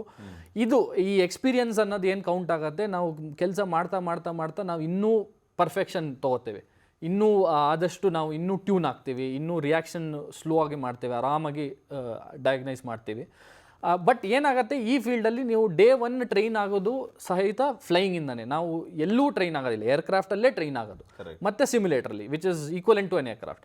ಸೊ ಹಾಗಾಗಿ ನಮಗೆ ಟ್ರೈನಿಂಗ್ ಡೇಸಿಂದನೇ ನಮಗೆ ಆ ಪ್ಯಾನಿಕ್ ಆಗ ಏನು ಫ್ಯಾಕ್ಟರ್ ಇರುತ್ತೆ ಅದನ್ನು ಆದಷ್ಟು ನಾವು ಅದನ್ನು ಕಡಿಮೆ ಮಾಡ್ತಾ ಬಂದಿರ್ತೇವೆ. So then may be there is no theory to you, practical ಏನೇ ಇದೆ? ಹೌದು ಥಿಯರಿ ಇರುತ್ತೆ. You have a lot of exams, lot of checks. But preference ಬೇಕಾಗಿರೋ ಪ್ರಾಕ್ಟಿಕಲ್. ಪ್ರಾಕ್ಟಿಕಲಿ ನಾವು ಏನು ಮಾಡ್ತೀವಿ, ಪ್ರಾಕ್ಟಿಕಲ್ ಫ್ಲೈಯಿಂಗ್ ಮಾಡ್ಯೂಲ್ ಎಷ್ಟು ಬೇಕೋ ಅಷ್ಟು ಫ್ಲೈ ಮಾಡಲೇಬೇಕು, ಇಲ್ಲ ಲೈಸೆನ್ಸ್ ತೊಗೊಳಕ್ಕಾಗೋದಿಲ್ಲ. ಹಾಗಾಗಿ ನಿಮಗೆ ಸೋಲೋ ಫ್ಲೈಯಿಂಗ್ ಇರುತ್ತೆ. 100 hours ಇಂಡಿಯಾದಲ್ಲಿ ಲೈಸೆನ್ಸ್ ಬೇಕು ಅಂದರೆ 100 hours ಆಫ್ ಸೋಲೋ ಫ್ಲೈ ಮಾಡಬೇಕು. ಅಂದರೆ ಸಣ್ಣ ಏರ್ಕ್ರಾಫ್ಟನ್ನು ಒಬ್ಬರೇ ಸಿಂಗಲ್ ಆಪರೇಷನ್ಸ್ ಒಬ್ಬರೇ ಸೋಲೋ ಆಗಿ ಫ್ಲೈ ಮಾಡಬೇಕು. ಸೊ ನಾವು ಆ ಸೋಲೋ ಫ್ಲೈಯಿಂಗ್ 100 hours ಅಲ್ಲಿ ವಿ ಲರ್ನ್ ಅ ಲಾಟ್. ಯಾಕೆಂದ್ರೆ ಪಕ್ಕಕ್ಕೆ ಇಲ್ಲ, ಟೋಟಲ್ ನಿಮ್ಮ ಟೋಟಲ್ ಟ್ರೈನಿಂಗ್ ಡ್ಯೂರೇಷನ್ಸ್ ಅಲ್ಲಿ 100 hours ಮಾಡಬೇಕು. ಅದರಲ್ಲಿ ಮಿನಿಮಮ್ ಡಿಸ್ಟೆನ್ಸ್ ಕ್ಯಾಲ್ಕುಲೇಷನ್ಸ್ ಎಲ್ಲ ಇದೆ. ಇಷ್ಟು ಅವರ್ಸ್ ಕಂಟಿನ್ಯೂಸ್ ಆಗಿ ಫ್ಲೈ ಮಾಡಬೇಕು, ಇಷ್ಟು ಡಿಸ್ಟೆನ್ಸ್ ಮಾಡಬೇಕು ಅಂತ. ಬಟ್ ಆ ಟ್ರೈನಿಂಗ್ ಫೇಸಲ್ಲಿ ನಾವು ಸೆಲ್ಫ್ ಲರ್ನಿಂಗ್, ಯಾಕೆಂದರೆ ನಮಗೆ ಪಕ್ಕ ನಮ್ಮ ಟ್ರೈನರ್ ಇನ್ಸ್ಟ್ರಕ್ಟರ್ ಯಾರೂ ಇರೋದಿಲ್ಲ ನಾವು ಏನು ಮಿಸ್ಟೇಕ್ ಮಾಡ್ತಾ ಇದ್ದೀವಿ ಅಂತ ಹೇಳೋದಕ್ಕೆ. ಸೊ ನಾವು ಎಲ್ಲ ಆ ಟೈಮಲ್ಲಿ we learn that patience, that ನಾವು ಮಿಸ್ಟೇಕ್ ಮಾಡಿದ್ರೆ ಇವತ್ತು ನಮ್ಮ ಜೊತೆ ಯಾರೂ ಇಲ್ಲ, ನಮ್ಮ ಏರ್ಕ್ರಾಫ್ಟು ಮತ್ತು ನಮ್ಮ ಇದು ಫ್ಲೈಯಿಂಗಿಗೆ ಇವತ್ತು ನಾನೇ ಜವಾಬ್ದಾರಿ. ಸೊ ಹಾಗಾಗಿ ಆ ಟೈಮಿಂದ ಕಲ್ತ್ಕೊಂಡು ಬಂದಿರೋದಕ್ಕಾಗಿ ಈ ಮಲ್ಟಿ ಕ್ರೂ ಆಪರೇಷನ್ಸಲ್ಲಿ ಇಟ್ ಈಸ್ ಮೋರ್ ರಿಲ್ಯಾಕ್ಸ್ಡ್. ಯಾಕೆಂದರೆ ನನ್ನ ಕಡೆ ಏನೇ ಹೆಚ್ಚು ಕಡಿಮೆ ಆದ್ರೂ ನನ್ನ ಪಕ್ಕ ನನ್ನ ಕ್ಯಾಪ್ಟನ್ ಇದ್ದಾರೆ, ಕ್ಯಾಪ್ಟನ್ ಏನೇ ಮಾಡೋದಿದ್ರು ಅವ್ರು ಸರಿ ಮಾಡ್ತಾ ಇದ್ದಾರೆ ಎನ್ಶೋರ್ ಮಾಡೋದಕ್ಕೆ ನಾನಿದ್ದೀನಿ. ಸೊ ಹಾಗಾಗಿ ಇಬ್ಬರು ಇರೋದಕ್ಕಾಗಿ ಅಷ್ಟು ಪ್ಯಾನಿಕ್ ಸಿಚುವೇಶನ್ ಕ್ರಿಯೇಟ್ ಆಗೋದಿಲ್ಲ. ಸೊ ಈಗ ನಿನ್ನೆ ಆದಂತಹ ಒಂದು ಘಟನೆ ಭೂಮಿಯಿಂದ ಒಂದು 600ರಿಂದ 800 ಅಡಿ ಅಂತರದಲ್ಲಿ ಆಗಿರೋದ್ರಿಂದ ಪ್ರಯಾಣಿಕರನ್ನ ಸೇಫ್ ಮಾಡಬೇಕು ಅಂತಂದ್ರೆ ಅದು ಸಾಧ್ಯ ಆಗದಂತ ಮಾತು ಬಹುಶಃ. ಹೌದು, ಇನ್ನೊಂದು ಸ್ವಲ್ಪ ಹೈಟ್ ಜಾಸ್ತಿ ಆಗಿ ನೀವು ಸೇಫ್ ಆಗಿ ಈ ರೀತಿ ಎಮರ್ಜೆನ್ಸಿ ಇದೆ, ವಾಟರಲ್ಲಿ ನಾವೇನಾದರೂ ಇದನ್ನ ಲ್ಯಾಂಡ್ ಮಾಡಿಬಿಟ್ರೆ ಅಟ್ ಲೀಸ್ಟ್ ಜನರು ಬದುಕೋಬಹುದು ಅನ್ನುವಂಥ ಚಾನ್ಸ್ಗಳು ನೋಡಿದಾಗ ಹೆಂಗೆ ಕಂಪೇರ್ ಮಾಡ್ತೀರಿ ಇದನ್ನ? ಆ ಟೈಮಲ್ಲಿ ನಮ್ಮ preference would be complete landing. ವಾಟರಲ್ಲಿ ಡಿಚ್ಚಿಂಗ್ ಅಂತ ಏನು ಕರಿತೇವೆ ನಾವು, ಅಲ್ಲಿ ನಮಗೆ ಏರ್ಕ್ರಾಫ್ಟ್ ಇಂಪ್ಯಾಕ್ಟ್ ಆಗೋ ಚಾನ್ಸಸ್ ಇರುತ್ತೆ. ಪ್ಯಾಸೆಂಜರ್ಸಿಗೆ ಸ್ವಿಮ್ಮಿಂಗ್ ಬರದೇ ಇರ್ಬೋದು, ಎಷ್ಟೊಂದು ಜನ ಮುಳುಗೋ ಚಾನ್ಸಸ್ ಇರುತ್ತೆ. ಹಾಗಾಗಿ not a preferred option. But ನೆನ್ನೆ ಇರೋ ಕಂಡೀಷನಲ್ಲಿ ಏನು ಡಿಫ್ರೆನ್ಸ್ ಆಗ್ತಿಲ್ಲ. ಏನು ಅಂದರೆ ನೀರಲ್ಲಿ ನಿಮಗೆ ಬೆಂಕಿ ಅಪಘಾತ ಆಗೋದು ಸಂಗತಿ ಕಡಿಮೆ ಹಾಗಂತ ಮುಳುಗಡೆ ಆಗುವ ಸಂಗತಿ ಜಾಸ್ತಿ ಆಗುತ್ತೆ. ಈ ಥರ ಸಿಚುವೇಷನಲ್ಲಿ ನಿಮಗೆ ಬೆಂಕಿ ಅಪಘಾತ ಆಯಿತು, ಹಾಗಾಗಿ ನಿಮಗೆ ಅಷ್ಟು ರೆಸ್ಕ್ಯೂ ಮಾಡೋಕ್ಕಾಗಿಲ್ಲ. ಸೊ ಅದು ಸಿಚುವೇಶನ್ ಮೇಲೆ ನೋಡಬೇಕಾಗತ್ತೆ ಹೇಗೆ ಮಾಡ್ಬೋದು. ಈಗ ನಾನು ಪ್ರಯಾಣಿಕರ ಸೇಫ್ಟಿ ಬಗ್ಗೆ ಮಾತಾಡ್ತೀನಿ ಸಮರ್ಥ. ಪ್ರಯಾಣಿಕರನ್ನ ನೀವು ಹೇಗೆ ರಕ್ಷಣೆ ಮಾಡ್ತೀರಿ ಅಂದರೆ, ಒನ್ಸ್ ವಿಮಾನ ಟೇಕ್ ಆಫ್ ಆದಮೇಲೆ ಅದು ಸೇಫ್ ಆಗಿ ಟೇಕ್ ಆಫ್ ಆಗುತ್ತೆ, ಆಮೇಲೆ ಕ್ರೂಸ್ ಲೆವೆಲ್ಗೆ ರೀಚ್ ಆಗುತ್ತೆ. ನಿಮಗೆ ಕ್ರೂಸ್ ಲೆವೆಲ್ ರೀಚ್ ಆದಮೇಲೆ ವಿಮಾನದಲ್ಲಿ ಏನೋ ಪ್ರಾಬ್ಲಮ್ ಇದೆ ಅಂತ ಗೊತ್ತಾಗೋದಕ್ಕೆ ಸ್ಟಾರ್ಟ್ ಆಗುತ್ತೆ. ಸೊ ನಿಮಗೆ ಲ್ಯಾಂಡ್ ಮಾಡೋದಕ್ಕೆ ಆಪ್ಷನ್ ಇರೋದಿಲ್ಲ, ಬಟ್ ವಿಮಾನದಲ್ಲಿ ತೊಂದರೆ ಇದೆ ಅನ್ನೋದು ಗೊತ್ತಾಗುತ್ತೆ. ಆವಾಗ ನೀವು ಹೇಗೆ ವಿಮಾನದಲ್ಲಿರುವಂಥ ಪ್ರಯಾಣಿಕರನ್ನ ರಕ್ಷಣೆ ಮಾಡ್ಬೋದು? ಫಾರ್ ಎಮರ್ಜೆನ್ಸಿ ಎಕ್ಸಿಟ್ ಮತ್ತೊಂದು ಮುಗಿದೊಂದು ಆ ಥರ ಅದು ನಮಗೆ ಹೇಗೆ ಅಂದರೆ, ನಮಗೆ ಸ್ಲೈಡ್ ಡಿಚಿಂಗ್ ಟ್ರೈನಿಂಗ್ ಆಗಿರುತ್ತೆ. ನಾವು ಮ್ಯಾಂಡೇಟ್ರಿ ಎವ್ರಿ 2 years ಒಂದ್ಸತಿ ನಾವೇ ಸ್ವಿಮ್ಮಿಂಗ್ ಪೂಲಿಗೆ ನಮ್ಮನ್ನು ಇದು ಮಾಡಿ they make sure that we are train to rescue passengers out. Slide ditching training is mandatory as a crew member. ಅದಾದಮೇಲೆ ನಿಮ್ಮ ಒಂದು ಜನರಿಗೆ ಒಂದು ಸಾಮಾನ್ಯ ಮಿಸ್ಕನ್ಸೆಪ್ಷನ್ ಇಲ್ಲ ಒಪಿನಿಯನ್ ಏನು ಅಂದರೆ, ಹಿಂದ್ಗಡೆ ಇರೋ ಕ್ಯಾಬಿನ್ ಕ್ರೂ ನಮಗೆ ಕಾಫಿ ಟೀ ನಮಗೆ ತಿಂಡಿ ತಂದು ಕೊಡೋದಕ್ಕೆ ಇರೋದು ಅಂಥೇಳಿ. ಆ್ಯಕ್ಚುಲಿ ಅವ್ರು ಇರೋದು ನಿಮ್ಮ ಸೇಫ್ಟಿಗೆ. ಈ ನಿಮಗೆ ಕಾಫಿ ಟೀ ಇದೆಲ್ಲ ನಿಮ್ಮ ಕನ್ವೀನಿಯನ್ಸ್ ಮತ್ತು ನಿಮ್ಮ ಎಕ್ಸ್ಪೀರಿಯನ್ಸನ್ನು ಚೆನ್ನಾಗಿ ಮಾಡೋದಕ್ಕಾಗಿ ನಾವು ಅವರಿಗೆ ಅಡಿಷ್ನಲ್ ರೋಲ್ ಕೊಡೋದು. But rule by the rule DGCA rule ಏನು ಹೇಳುತ್ತೆ ಅಂದರೆ, 49 ಸೀಟ್ ಇರೋ ಏರ್ಕ್ರಾಫ್ಟಿಗೆ ಒಂದು ಕ್ಯಾಬಿನ್ ಕ್ರೂ ಬೇಕೇ ಬೇಕು ಅಂತೇಳಿ. ಸೊ ಈಗ ನೀವು ಒಂದು 300 ಸೀಟ್ ಏರ್ಕ್ರಾಫ್ಟು ಅಂದರೆ ನಿಮಗೆ 5 ರಿಂದ 6 ಕ್ಯಾಬಿನ್ ಕ್ರೂ ಬೇಕೇ ಬೇಕು. ನೀವು ಅದು ಏರ್ಕ್ರಾಫ್ಟ್ ಎಂಟಿ ಫ್ಲೈ ಮಾಡೋದಿದ್ರೂ ಪ್ಯಾಸೆಂಜರ್ಸ್ ಮೇಲಲ್ಲ, ಎಷ್ಟು ಸೀಟ್ ಇದೆ ಅನ್ನೋದ್ರ ಮೇಲೆ ನಾವು ಕ್ಯಾಬಿನ್ ಕ್ರೂನ ಅಲೋಕೇಟ್ ಮಾಡೋದು. ಸೊ ಇದರಲ್ಲಿ ನೆನ್ನೆ 8 ಇಂದ 9 ಕ್ಯಾಬಿನ್ ಕ್ರೂ ಇದ್ದರು, 10 ಕ್ಯಾಬಿನ್ ಕ್ರೂ ಇದ್ದರು. ಹಾಗಾಗಿ ಅವರಿರೋದು ನಿಮ್ಮ ಸೇಫ್ಟಿಗೆ. ಸೊ ನನ್ನ ರಿಕ್ವೆಸ್ಟ್ ಏನು ಅಂದರೆ, ನೆಕ್ಸ್ಟ್ ಟೈಮ್ ಅವ್ರು ನಿಮಗೆ ಸೀಟ್ ಬೆಲ್ಟು ಇಲ್ಲ ಸ್ಲೈಡ್ ಡಿಚಿಂಗ್ ನೀವೇನು 100% ಮೆಮರೈಸ್ ಮಾಡಬೇಕು ಅಲ್ಲ, ಸ್ವಲ್ಪ ಧ್ಯಾನ ಕೊಡಿ, ಸ್ವಲ್ಪ ಗಮನ ಕೊಡಿ ಅದ್ರ ಬಗ್ಗೆ ಏನಕ್ಕೆ ಹೇಳ್ತಾ ಇದ್ದಾರೆ ಅಂತ. ಈ ಥರ ಸಂಗತಿನಲ್ಲಿ ನಿಮ್ಮನ್ನು ರಕ್ಷಣೆ ಮಾಡೋದಕ್ಕೆ ಅದು ಹೆಲ್ಪ್ ಮಾಡುತ್ತೆ. ಕರೆಕ್ಟ್. ಇನ್ನೊಂದು, ಈಗ ATC ನೀವು ಒಂದ್ಸರಿ ಟೇಕ್ ಆಫ್ ಆದಮೇಲೆ ಕ್ರೂಸ್ ಲೆವೆಲ್ ಹೋಗೋವರೆಗೂ ಅಂದರೆ ಭೂಮಿಯಿಂದ ಒಂದು 40,000 ಅಥವಾ 46,000 ಫೀಟ್ ಹೈಟಲ್ಲಿ ನೀವು ವಿಮಾನ ಹಾರಾಟ ಆಗ್ತಾ ಇರುತ್ತೆ. ಕಂಟಿನ್ಯೂಸ್ ಆಗಿ ಆ ವಿಮಾನವನ್ನು ಕಮಾಂಡ್ ಮಾಡೋದಕ್ಕೆ, ಅದು it's going in right way, ಆ ಒಂದು ವಿಮಾನಕ್ಕೆ ಯಾವುದೇ ರೀತಿಯ ತೊಂದರೆ ಇಲ್ಲ, ಅಥವಾ ಮುಂದೆ ಈ ರೀತಿ ತೊಂದರೆ ಆಗಬಹುದು, ಅಥವಾ ನೀವು ಇಲ್ಲಿ ATCಗೆ ಕಮಾಂಡ್ ಮಾಡೋದಾಗಲಿ. ಸೊ ಇದು ಯಾವ ರೀತಿ ಆಪರೇಷನ್ಸ್ ಆಗ್ತಾ ಇರುತ್ತೆ ಅಂತ? ಆಪರೇಷನ್ಲಿ ಏನು ಸಿಂಪಲ್ ಡಿವಿಷನ್ ಏನು ಅಂದರೆ, 2 ಪೈಲಟ್ಸ್ ಮಧ್ಯ pilot flying and pilot monitoring ಅಂತ ನಾವು 2 ಸೆಗ್ಮೆಂಟ್ ಮಾಡ್ತೇವೆ. So captain decides pilot flying, ಈಗ ನಾನು ಪೈಲಟ್ ಫ್ಲೈಯಿಂಗ್ ಇದ್ದರೆ ನನ್ನ ಜವಾಬ್ದಾರಿ ಏನಿದ್ರು ಏರ್ಕ್ರಾಫ್ಟನ್ನು ಕಂಟ್ರೋಲ್ ಮಾಡೋದು. Pilot monitoring is the one who will be ಎಲ್ಲ ಕಮ್ಯುನಿಕೇಷನ್ಸ್ ನೋಡೋದು, ಅದಾದಮೇಲೆ ಕ್ಲಿಯರೆನ್ಸಸ್ ತೊಗೊಳ್ಳೋದು, ಇದು ರೂಟ್ ಪ್ಲ್ಯಾನಿಂಗಲ್ಲಿ ನ್ಯಾವಿಗೇಷನ್ ಸರಿ ನಡೀತಾ ಇದೆಯಾ ಅಂತ ನೋಡೋದು, ಆಮೇಲೆ ಸಿಸ್ಟಮ್ಸ್ ನಾರ್ಮಲಿ ಪರ್ಫಾರ್ಮ್ ಮಾಡ್ತಾ ಇದೆಯಾ ಅಂತ ನೋಡೋದು ಪೈಲಟ್ ಮಾನಿಟ್ರಿಂಗ್ ಕೆಲಸ. ಅವರು ಮಾನಿಟ್ರಿಂಗ್ ರೋಲಲ್ಲಿ ಇರ್ತಾರೆ. ಸೊ ಏರ್ಕ್ರಾಫ್ಟನ್ನು ಅಟ್ ಅ ಟೈಮ್ ಒಬ್ಬರೇ ಫ್ಲೈ ಮಾಡೋಕ್ಕಾಗೋದು, ಇಬ್ಬರು ಒಟ್ಟಿಗೆ ಕಂಟ್ರೋಲ್ ತೊಗೊಳಕ್ಕೆ ಬರೋದಿಲ್ಲ. ಸೊ ಹಾಗಾಗಿ ಪೈಲಟ್ ಫ್ಲೈಯಿಂಗ್ ಆ್ಯಂಡ್ ಪೈಲಟ್ ಮಾನಿಟ್ರಿಂಗಲ್ಲಿ ನಾವು ರೋಲ್ಸ್ ಡಿವೈಡ್ ಮಾಡ್ತೀವಿ. ಇದು ಕ್ರೂಸ್ ಯೂಶಲಿ ಏನು ಅಂದರೆ 10,000 ಫೀಟ್ ತನಕ ಸ್ಟೆರೈಲ್ ಕಾಕ್ಪಿಟ್ ಅಂತ ಕಾನ್ಸೆಪ್ಟು. ಬೇಡದೆ ಹೋಗಿದ್ದ ಆ್ಯಕ್ಟಿವಿಟೀಸು ಮತ್ತು ಬೇಡದೆ ಹೋಗಿದ್ದ ಮಾತುಕತೆ ಏನೂ ಇರೋದಿಲ್ಲ ಕಾಕ್ಪಿಟಲ್ಲಿ. ನಾವು we are only focused on operations. ಕ್ರೂಸಿಗೆ ಹೋದ್ಮೇಲೆ ಒನ್ಸ್ ನಾವು ಕ್ರೂಸಲ್ಲಿದ್ದಾಗ, ಟಾಪ್ ಆಫ್ ಕ್ಲೈಂಬಲ್ಲಿ ಇದ್ದಾಗ ನಮ್ಮ ವರ್ಕ್ಲೋಡ್ ಕಡಿಮೆ ಆಗ್ತದೆ. ಈಗ ಕ್ರೂಸ್ ಅಂದ್ರೆ ಅದು ಎಷ್ಟು ಎತ್ತರದಲ್ಲಿರುತ್ತೆ ಭೂಮಿ? ಅದೇ ನಮ್ಮ ಫೈನಲ್ ಫ್ಲೈಟ್, ಈಗ ಫ್ಲೈಟ್ ಪ್ಲಾನಲ್ಲಿ ಫೈಲ್ಡ್ ಆಲ್ಟಿಟ್ಯೂಡ್ ಅಂತ ಹೇಳ್ತೀವಿ, ಫೈನಲ್ ಫ್ಲೈಟ್ ಲೆವೆಲ್ ಅಂತ. ಈಗ ಒಂದು 36,000 37,000 ಅವತ್ತಿನ ರೂಟಿಂಗಲ್ಲಿ ಏನು ಕೊಟ್ಟಿರ್ತಾರೆ, that is our cruise altitude. ನಿಮಗೆ ಅದು ಗೊತ್ತಾಗ್ತಾ ಇರುತ್ತೆ ಇಷ್ಟು ಹೈಟಲ್ಲಿ ನಾವು ಇದೀವಿ. ಹೌದು. ಆ ಸೆಗ್ಮೆಂಟಿಗೆ ಹೋದ್ಮೇಲೆ ನಮ್ಮ ವರ್ಕ್ಲೋಡ್ ಕಡಿಮೆ ಆಗ್ತದೆ. ಈಗ ಏರ್ಕ್ರಾಫ್ಟ್ ಇಸ್ ಕ್ರೂಸಿಂಗ್, ಸೊ ನಾವು ಅವಾಗ ನಮ್ಮ ಕಾಫಿ ತಿಂಡಿ ಏನಾದ್ರು ಮಾಡೋದಿದ್ರೆ ನಮಗೆ ಸ್ವಲ್ಪ ಟೈಮ್ ಇರುತ್ತೆ, but still one pilot is still actively at the controls. So ಆವಾಗ ವರ್ಕ್ಲೋಡ್ ಕಡಿಮೆ. ಮತ್ತು ಡಿಸೆಂಟ್ ಸ್ಟಾರ್ಟ್ ಆದ ತಕ್ಷಣ ಮತ್ತೆ ಎಲ್ಲ ಆ್ಯಕ್ಟಿವಿಟೀಸ್ ಗೆಟ್ ಬ್ಯುಸಿಯರ್. ಏರ್ಕ್ರಾಫ್ಟ್ ಬೇರೆ ಏರ್ ಸ್ಪೇಸಲ್ಲಿ ಕಂಜೆಷನ್ ಇರುತ್ತೆ, ಬೇರೆ ಬೇರೆ ATC ಜೊತೆ ಮಾತಾಡಬೇಕು. ಸೊ ಇವಾಗ ನೀವು ಬೆಂಗಳೂರು ಟು ಡೆಲ್ಲಿ ಹೋಗ್ತಾ ಇದ್ದೀರಾ ಅಂದರೆ ನೀವು ಬೆಂಗಳೂರಿಂದ ಹಿಡಿದು ಮಧ್ಯ ನಾಗ್ಪುರು, ಆಮೇಲೆ ಮುಂಬೈ, ಈ ಥರ ಬೇರೆ ಬೇರೆ ಕಂಟ್ರೋಲ್ಸ್ ಜೊತೆ ಮಾತಾಡಿ ಆಮೇಲೆ ಡೆಲ್ಲಿಗೆ ಬರೋದು. ಸೊ ಈ ಆ್ಯಕ್ಟಿವಿಟೀಸ್ ಎಲ್ಲ ಕಾಕ್ಪಿಟಲ್ಲಿ ನಡೀತಾ ಇದೆ. ನೋಡಿ, ಈ ರೀತಿಯ ಚರ್ಚೆಗಳು ಬಂದಾಗ ಯೂಶ್ವಲಿ ವಿಮಾನದ ಬಗ್ಗೆ, ವಿಮಾನ ಹಾರಾಟದ ಬಗ್ಗೆ ನನಗೆಷ್ಟು ನಾಲೆಜ್ ಇದೆ ಅನ್ನೋದಕ್ಕಿಂತ ಮುಖ್ಯವಾಗಿ ಈ ವೇದಿಕೆ ಇರೋದು ಏನಕ್ಕೆ ಅಂತಂದರೆ, ಇವತ್ತು ನಿಮ್ಮನ್ನು ನಾವು ಕೂರಿಸ್ಕೊಂಡು ಮಾತಾಡ್ತಾ ಇರೋ ಉದ್ದೇಶ ನನಗೆ ಗೊತ್ತಿದೆ ಅಂತ ಆದರೆ ಸಾಕಾಗಲಿಲ್ಲ, ನಮ್ಮ ವ್ಯೂವರ್ಸಿಗೆ ಗೊತ್ತಾಗಬೇಕು ಅನ್ನುವಂಥದ್ದು ನಮ್ಮದು ಉದ್ದೇಶ. ಆದರೆ ಯಾಕೆ ಈ ರೀತಿ ವಿಮಾನ ಪತನ ಆಗುತ್ತೆ, ಏನು ಪ್ರಾಬ್ಲಮ್ ಆಗ್ತಾ ಇರುತ್ತೆ ಅನ್ನುವಂಥದ್ದು ಜನರಿಗೆ ಸರಳವಾಗಿ ಅರ್ಥ ಆಗಲಿ ಅನ್ನುವಂಥದ್ದು. ನೀವು ನೋಡ್ದಂಗೆ ಅಥವಾ ಈ ವಿಮಾನ ಹಾರಾಟದ ಹಿಸ್ಟ್ರಿನ ಇತಿಹಾಸವನ್ನು ನಾವು ಗಮನಿಸಿದಾಗ ಈ ವಿಮಾನ ಪತನ ಅನ್ನುವಂಥದ್ದೇ ವೆರಿ ರೇರ್ ಅಲ್ವಾ? ಈಗ ಏನಾಗಿದೆ, ಮಾಡರ್ನ್ ಏವಿಯೇಷನ್ನಲ್ಲಿ ಮೊದಲು ಆಕ್ಸಿಡೆಂಟ್ ಇನ್ಸಿಡೆಂಟ್ಗಳು ಜಾಸ್ತಿ ಆಗ್ತಾಯಿತ್ತು.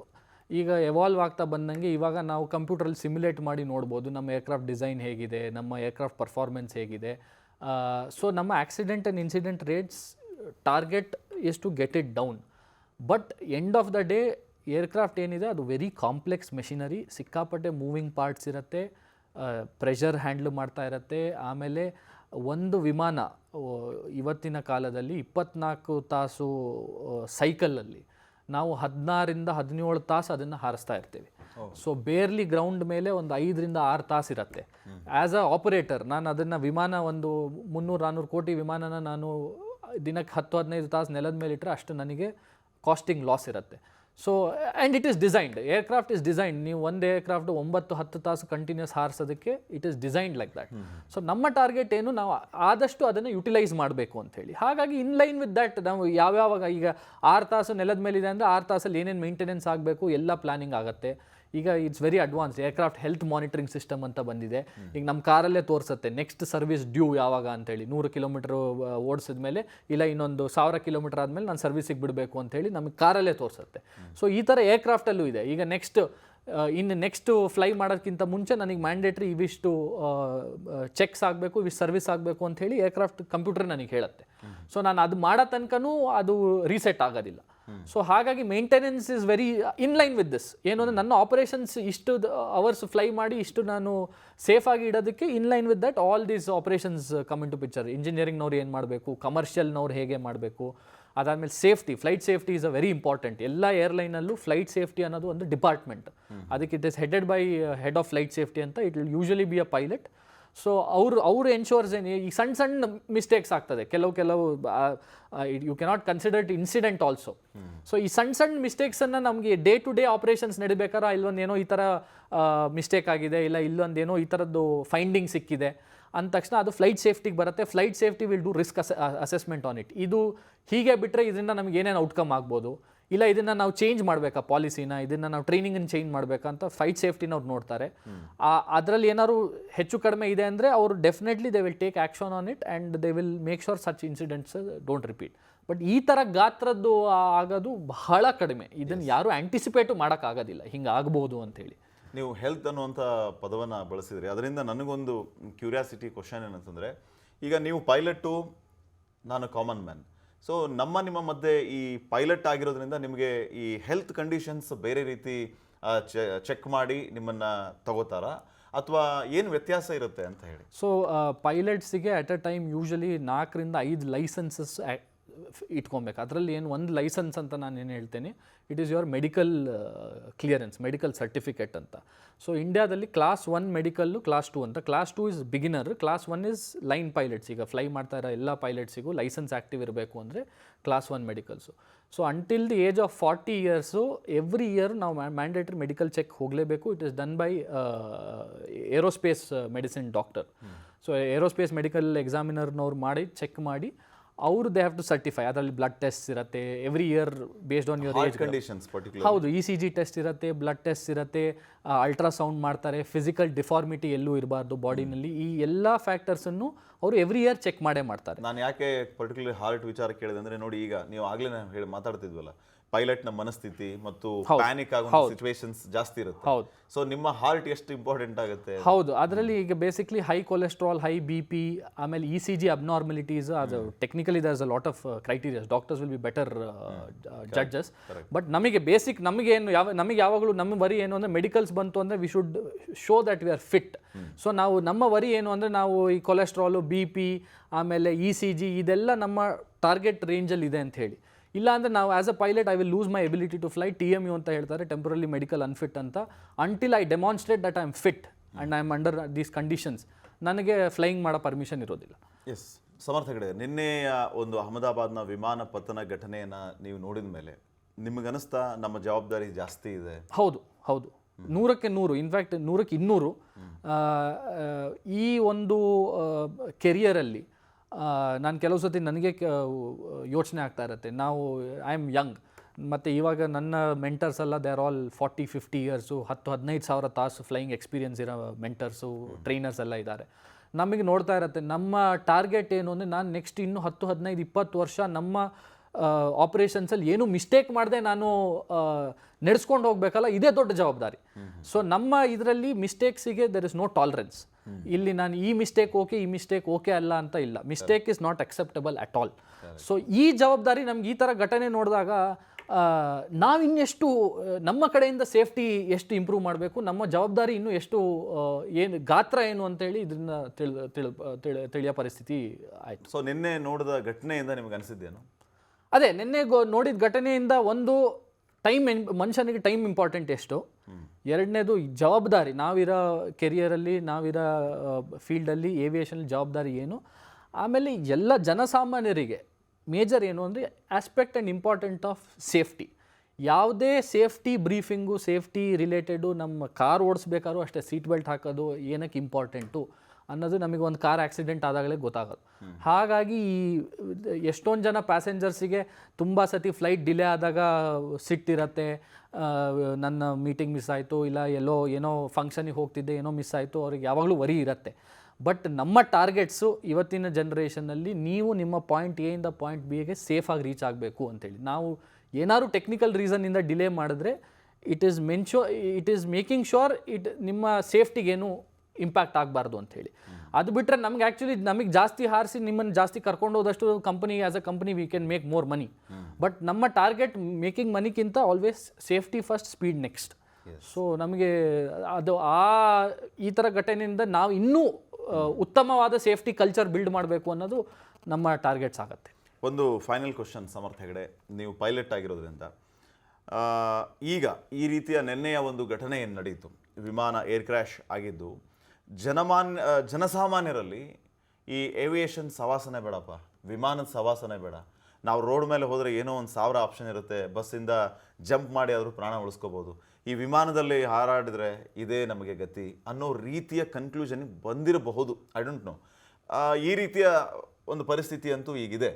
ಸೊ ಅಂಥ ಜನರಿಗೆ, ಆ ರೀತಿ ಪ್ರಶ್ನೆಗಳು 1000 ಪ್ರಶ್ನೆಗಳಿರುವಂತಹ ಜನರಿಗೆ ತಾವು ಏನು ಹೇಳಕ್ಕೆ ಬಯಸ್ತೀರಿ? ಅಂದರೆ ಈ ವಿಮಾನಯಾನದ ಮೇಲೆ ನಂಬಿಕೆನೇ ಕಡಿಮೆ ಆಗ್ಬಿಡುತ್ತೆ ಈ ರೀತಿ ಘಟನೆಗಳಾದಾಗ, ಅಲ್ವಾ? ಹೌದು. ಸೊ ಏನು ಹೇಳಕ್ಕೆ ಬಯಸ್ತೀರಿ? ಇಲ್ಲ, ಅದೇ ಹೇಳಿದ್ನಲ್ಲ, ಏನಾಗುತ್ತೆ, ನಾನು ಇವತ್ತು ಬಂದು ನಿಮ್ಮ ಕ್ವೆಶ್ಚನ್ಸಿಗೆ ಉತ್ತರ ಕೊಟ್ಟಿರೋ ಕಾರಣ ಒಂದೇ ರೀಸನ್ ಏನು ಅಂದರೆ, ಈ ಬ್ಯಾಕ್ಗ್ರೌಂಡಲ್ಲಿ ಇಷ್ಟು ಸೇಫ್ಟಿ ಫ್ಯಾಕ್ಟರ್ಸು, ಇಷ್ಟು ಮೇಂಟೆನೆನ್ಸು, ಇಷ್ಟು ಟ್ರೈನಿಂಗು ಈ ಎಲ್ಲದನ್ನು ನಾವು ಪ್ರತಿದಿನ ಎಲ್ಲರಿಗೂ ಕಮ್ಯುನಿಕೇಟ್ ಮಾಡೋಕ್ಕಾಗೋದಿಲ್ಲ. ಇಷ್ಟು ಇದ್ದು ಈ ಥರ ಘಟನೆ ನಡೆದಿದೆ, ನಡಿಬಾರ್ದಿತ್ತು, ಬಟ್ ನಡೆದಿದೆ.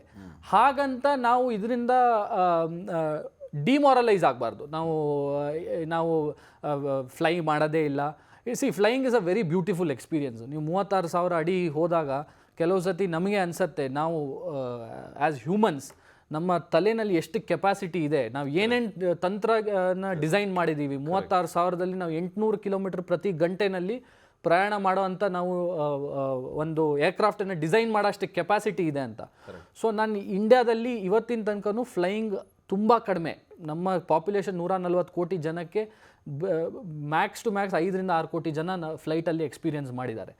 ಸೊ ನಾನು ಹೇಳ್ತೀನಿ ಎವ್ರಿ ಒನ್ ಅವರಿಗೆ ಆಪರ್ಚುನಿಟಿ ಸಿಕ್ಕಿದಾಗ, ಚಾನ್ಸ್ ಸಿಕ್ಕಿದಾಗ you should experience flying. Flying is a very safe mode of transport. ನಮ್ಮ ಜವಾಬ್ದಾರಿ day in and day out ಏನು ಅಂದರೆ ನಿಮ್ಮನ್ನು ಸೇಫ್ ಆಗಿ ಟ್ರಾನ್ಸ್ಪೋರ್ಟ್ ಮಾಡೋದು. ಇದು ಒಂದೇ ನಮ್ಮ ಉದ್ದೇಶ. ಬಿಕಾಸ್ ಇದರಲ್ಲಿ ನಮ್ಮ ಲೈಸೆನ್ಸು ಇನ್ವಾಲ್ವ್ ಆಗಿರುತ್ತೆ, ನಮ್ಮ ಅಕೌಂಟಬಿಲಿಟಿನೂ ಅಷ್ಟೇ ಇರುತ್ತೆ. ನಾವು ಏನೇ ಮಿಸ್ಟೇಕ್ ಮಾಡಿದ್ರು my licence is also at stake. So I am answerable to a lot of people. So ಹಾಗಾಗಿ ಈ ಉದ್ದೇಶದಿಂದ ನೀವು ಈ ಆಪರ್ಚುನಿಟಿ ಸಿಕ್ಕದಲ್ಲಿ ಯಾವತ್ತೂ ಫ್ಲೈ ಮಾಡೋದಕ್ಕೆ ಮಿಸ್ ಮಾಡಬೇಡಿ. ಇಟ್ ಇಸ್ ಸ್ಟಿಲ್ ವೆರಿ ಹೌದು ಭಯ ಬೇಡ. People are they are there to make sure things are running safely. Yes, thank you very much Samarth Hegde ಅವರೇ. ಸಾಕಷ್ಟು ವಿಚಾರಗಳ ಬಗ್ಗೆ ನಮ್ಮ ಜೊತೆಗೆ ಮಾತಾಡಿದ್ರಿ. ಪರ್ಟಿಕ್ಯುಲರ್ಲಿ ನಿನ್ನೆಯ ವಿಮಾನ ಪತನದ ರೀಸನ್ಸ್ ಬಗ್ಗೆ ನೀವು ಹೇಳಿದ್ರಿ, ಏನೇನು ಕಾರಣ ಇರಬಹುದು ಅನ್ನೋದ್ರ ಬಗ್ಗೆ ನಾವು ಚರ್ಚೆಯನ್ನು ಮಾಡಿದ್ವಿ, ಸಾಧ್ಯತೆಗಳ ಬಗ್ಗೆ ಚರ್ಚೆ ಮಾಡಿದ್ರಿ. ನಿಮ್ಮ ವ್ಯಾಲ್ಯೂಬಲ್ ಟೈಮ್ಗೋಸ್ಕರ we are very thankful to you. Thank you very much. ವೀಕ್ಷಕರಿಗೆ ಗಮನಿಸ್ತಾ ಇದ್ರಿ, ನನ್ನ ಜೊತೆ ಕೂತಿರೋದು ಕಮರ್ಷಿಯಲ್ ಪೈಲಟ್ ಸಮರ್ಥ ಹೆಗಡೆ ಅವರು. ನಿನ್ನೆ ಆದಂತಹ ಈ ವಿಮಾನ ಪತನ ದುರಂತ ಏನಿದೆ, ಇದರಿಂದ 265 ಜನ ಪ್ರಾಣ ಕಳ್ಕೊಂಡ್ರು. ಈ ವಿಮಾನ ದುರಂತಕ್ಕೆ ಕಾರಣಗಳು ಏನು, ಯಾಕೆ ಹೀಗಾಯಿತು, ಇಷ್ಟೆಲ್ಲ ಅಡ್ವಾನ್ಸ್ ಟೆಕ್ನಾಲಜಿ ಇರುವಾಗಲೂ ಕೂಡ ಇಂಥ ದುರಂತ ನಡೀತಲ್ಲ ಅನ್ನುವಂತಹ 1000 ಪ್ರಶ್ನೆಗಳು ನಿಮ್ಮನ್ನು ಕಾಡ್ತಾ ಇರುತ್ತೆ. ಸೊ ನಿಮ್ಮ ಪ್ರಶ್ನೆಗೆ ಉತ್ತರ ಕಂಡುಕೊಳ್ಳುವಂತಹ ಒಂದು ಸಣ್ಣ ಪ್ರಯತ್ನವನ್ನು ನಾವು ಸ್ವತಃ ನಮ್ಮ ಸ್ಟುಡಿಯೋದಲ್ಲಿ ಪೈಲಟ್ನ ಕೂರಿಸ್ಕೊಂಡು ಮಾಡಿದ್ವಿ. ಇದಾಗಿತ್ತು ಈ ಹೊತ್ತಿನ ವಿಶೇಷ. ನೋಡ್ತಾ ಇರಿ ರಿಪಬ್ಲಿಕ್ ಕನ್ನಡ, ಇದು ನಿಮ್ಮ ಧ್ವನಿ.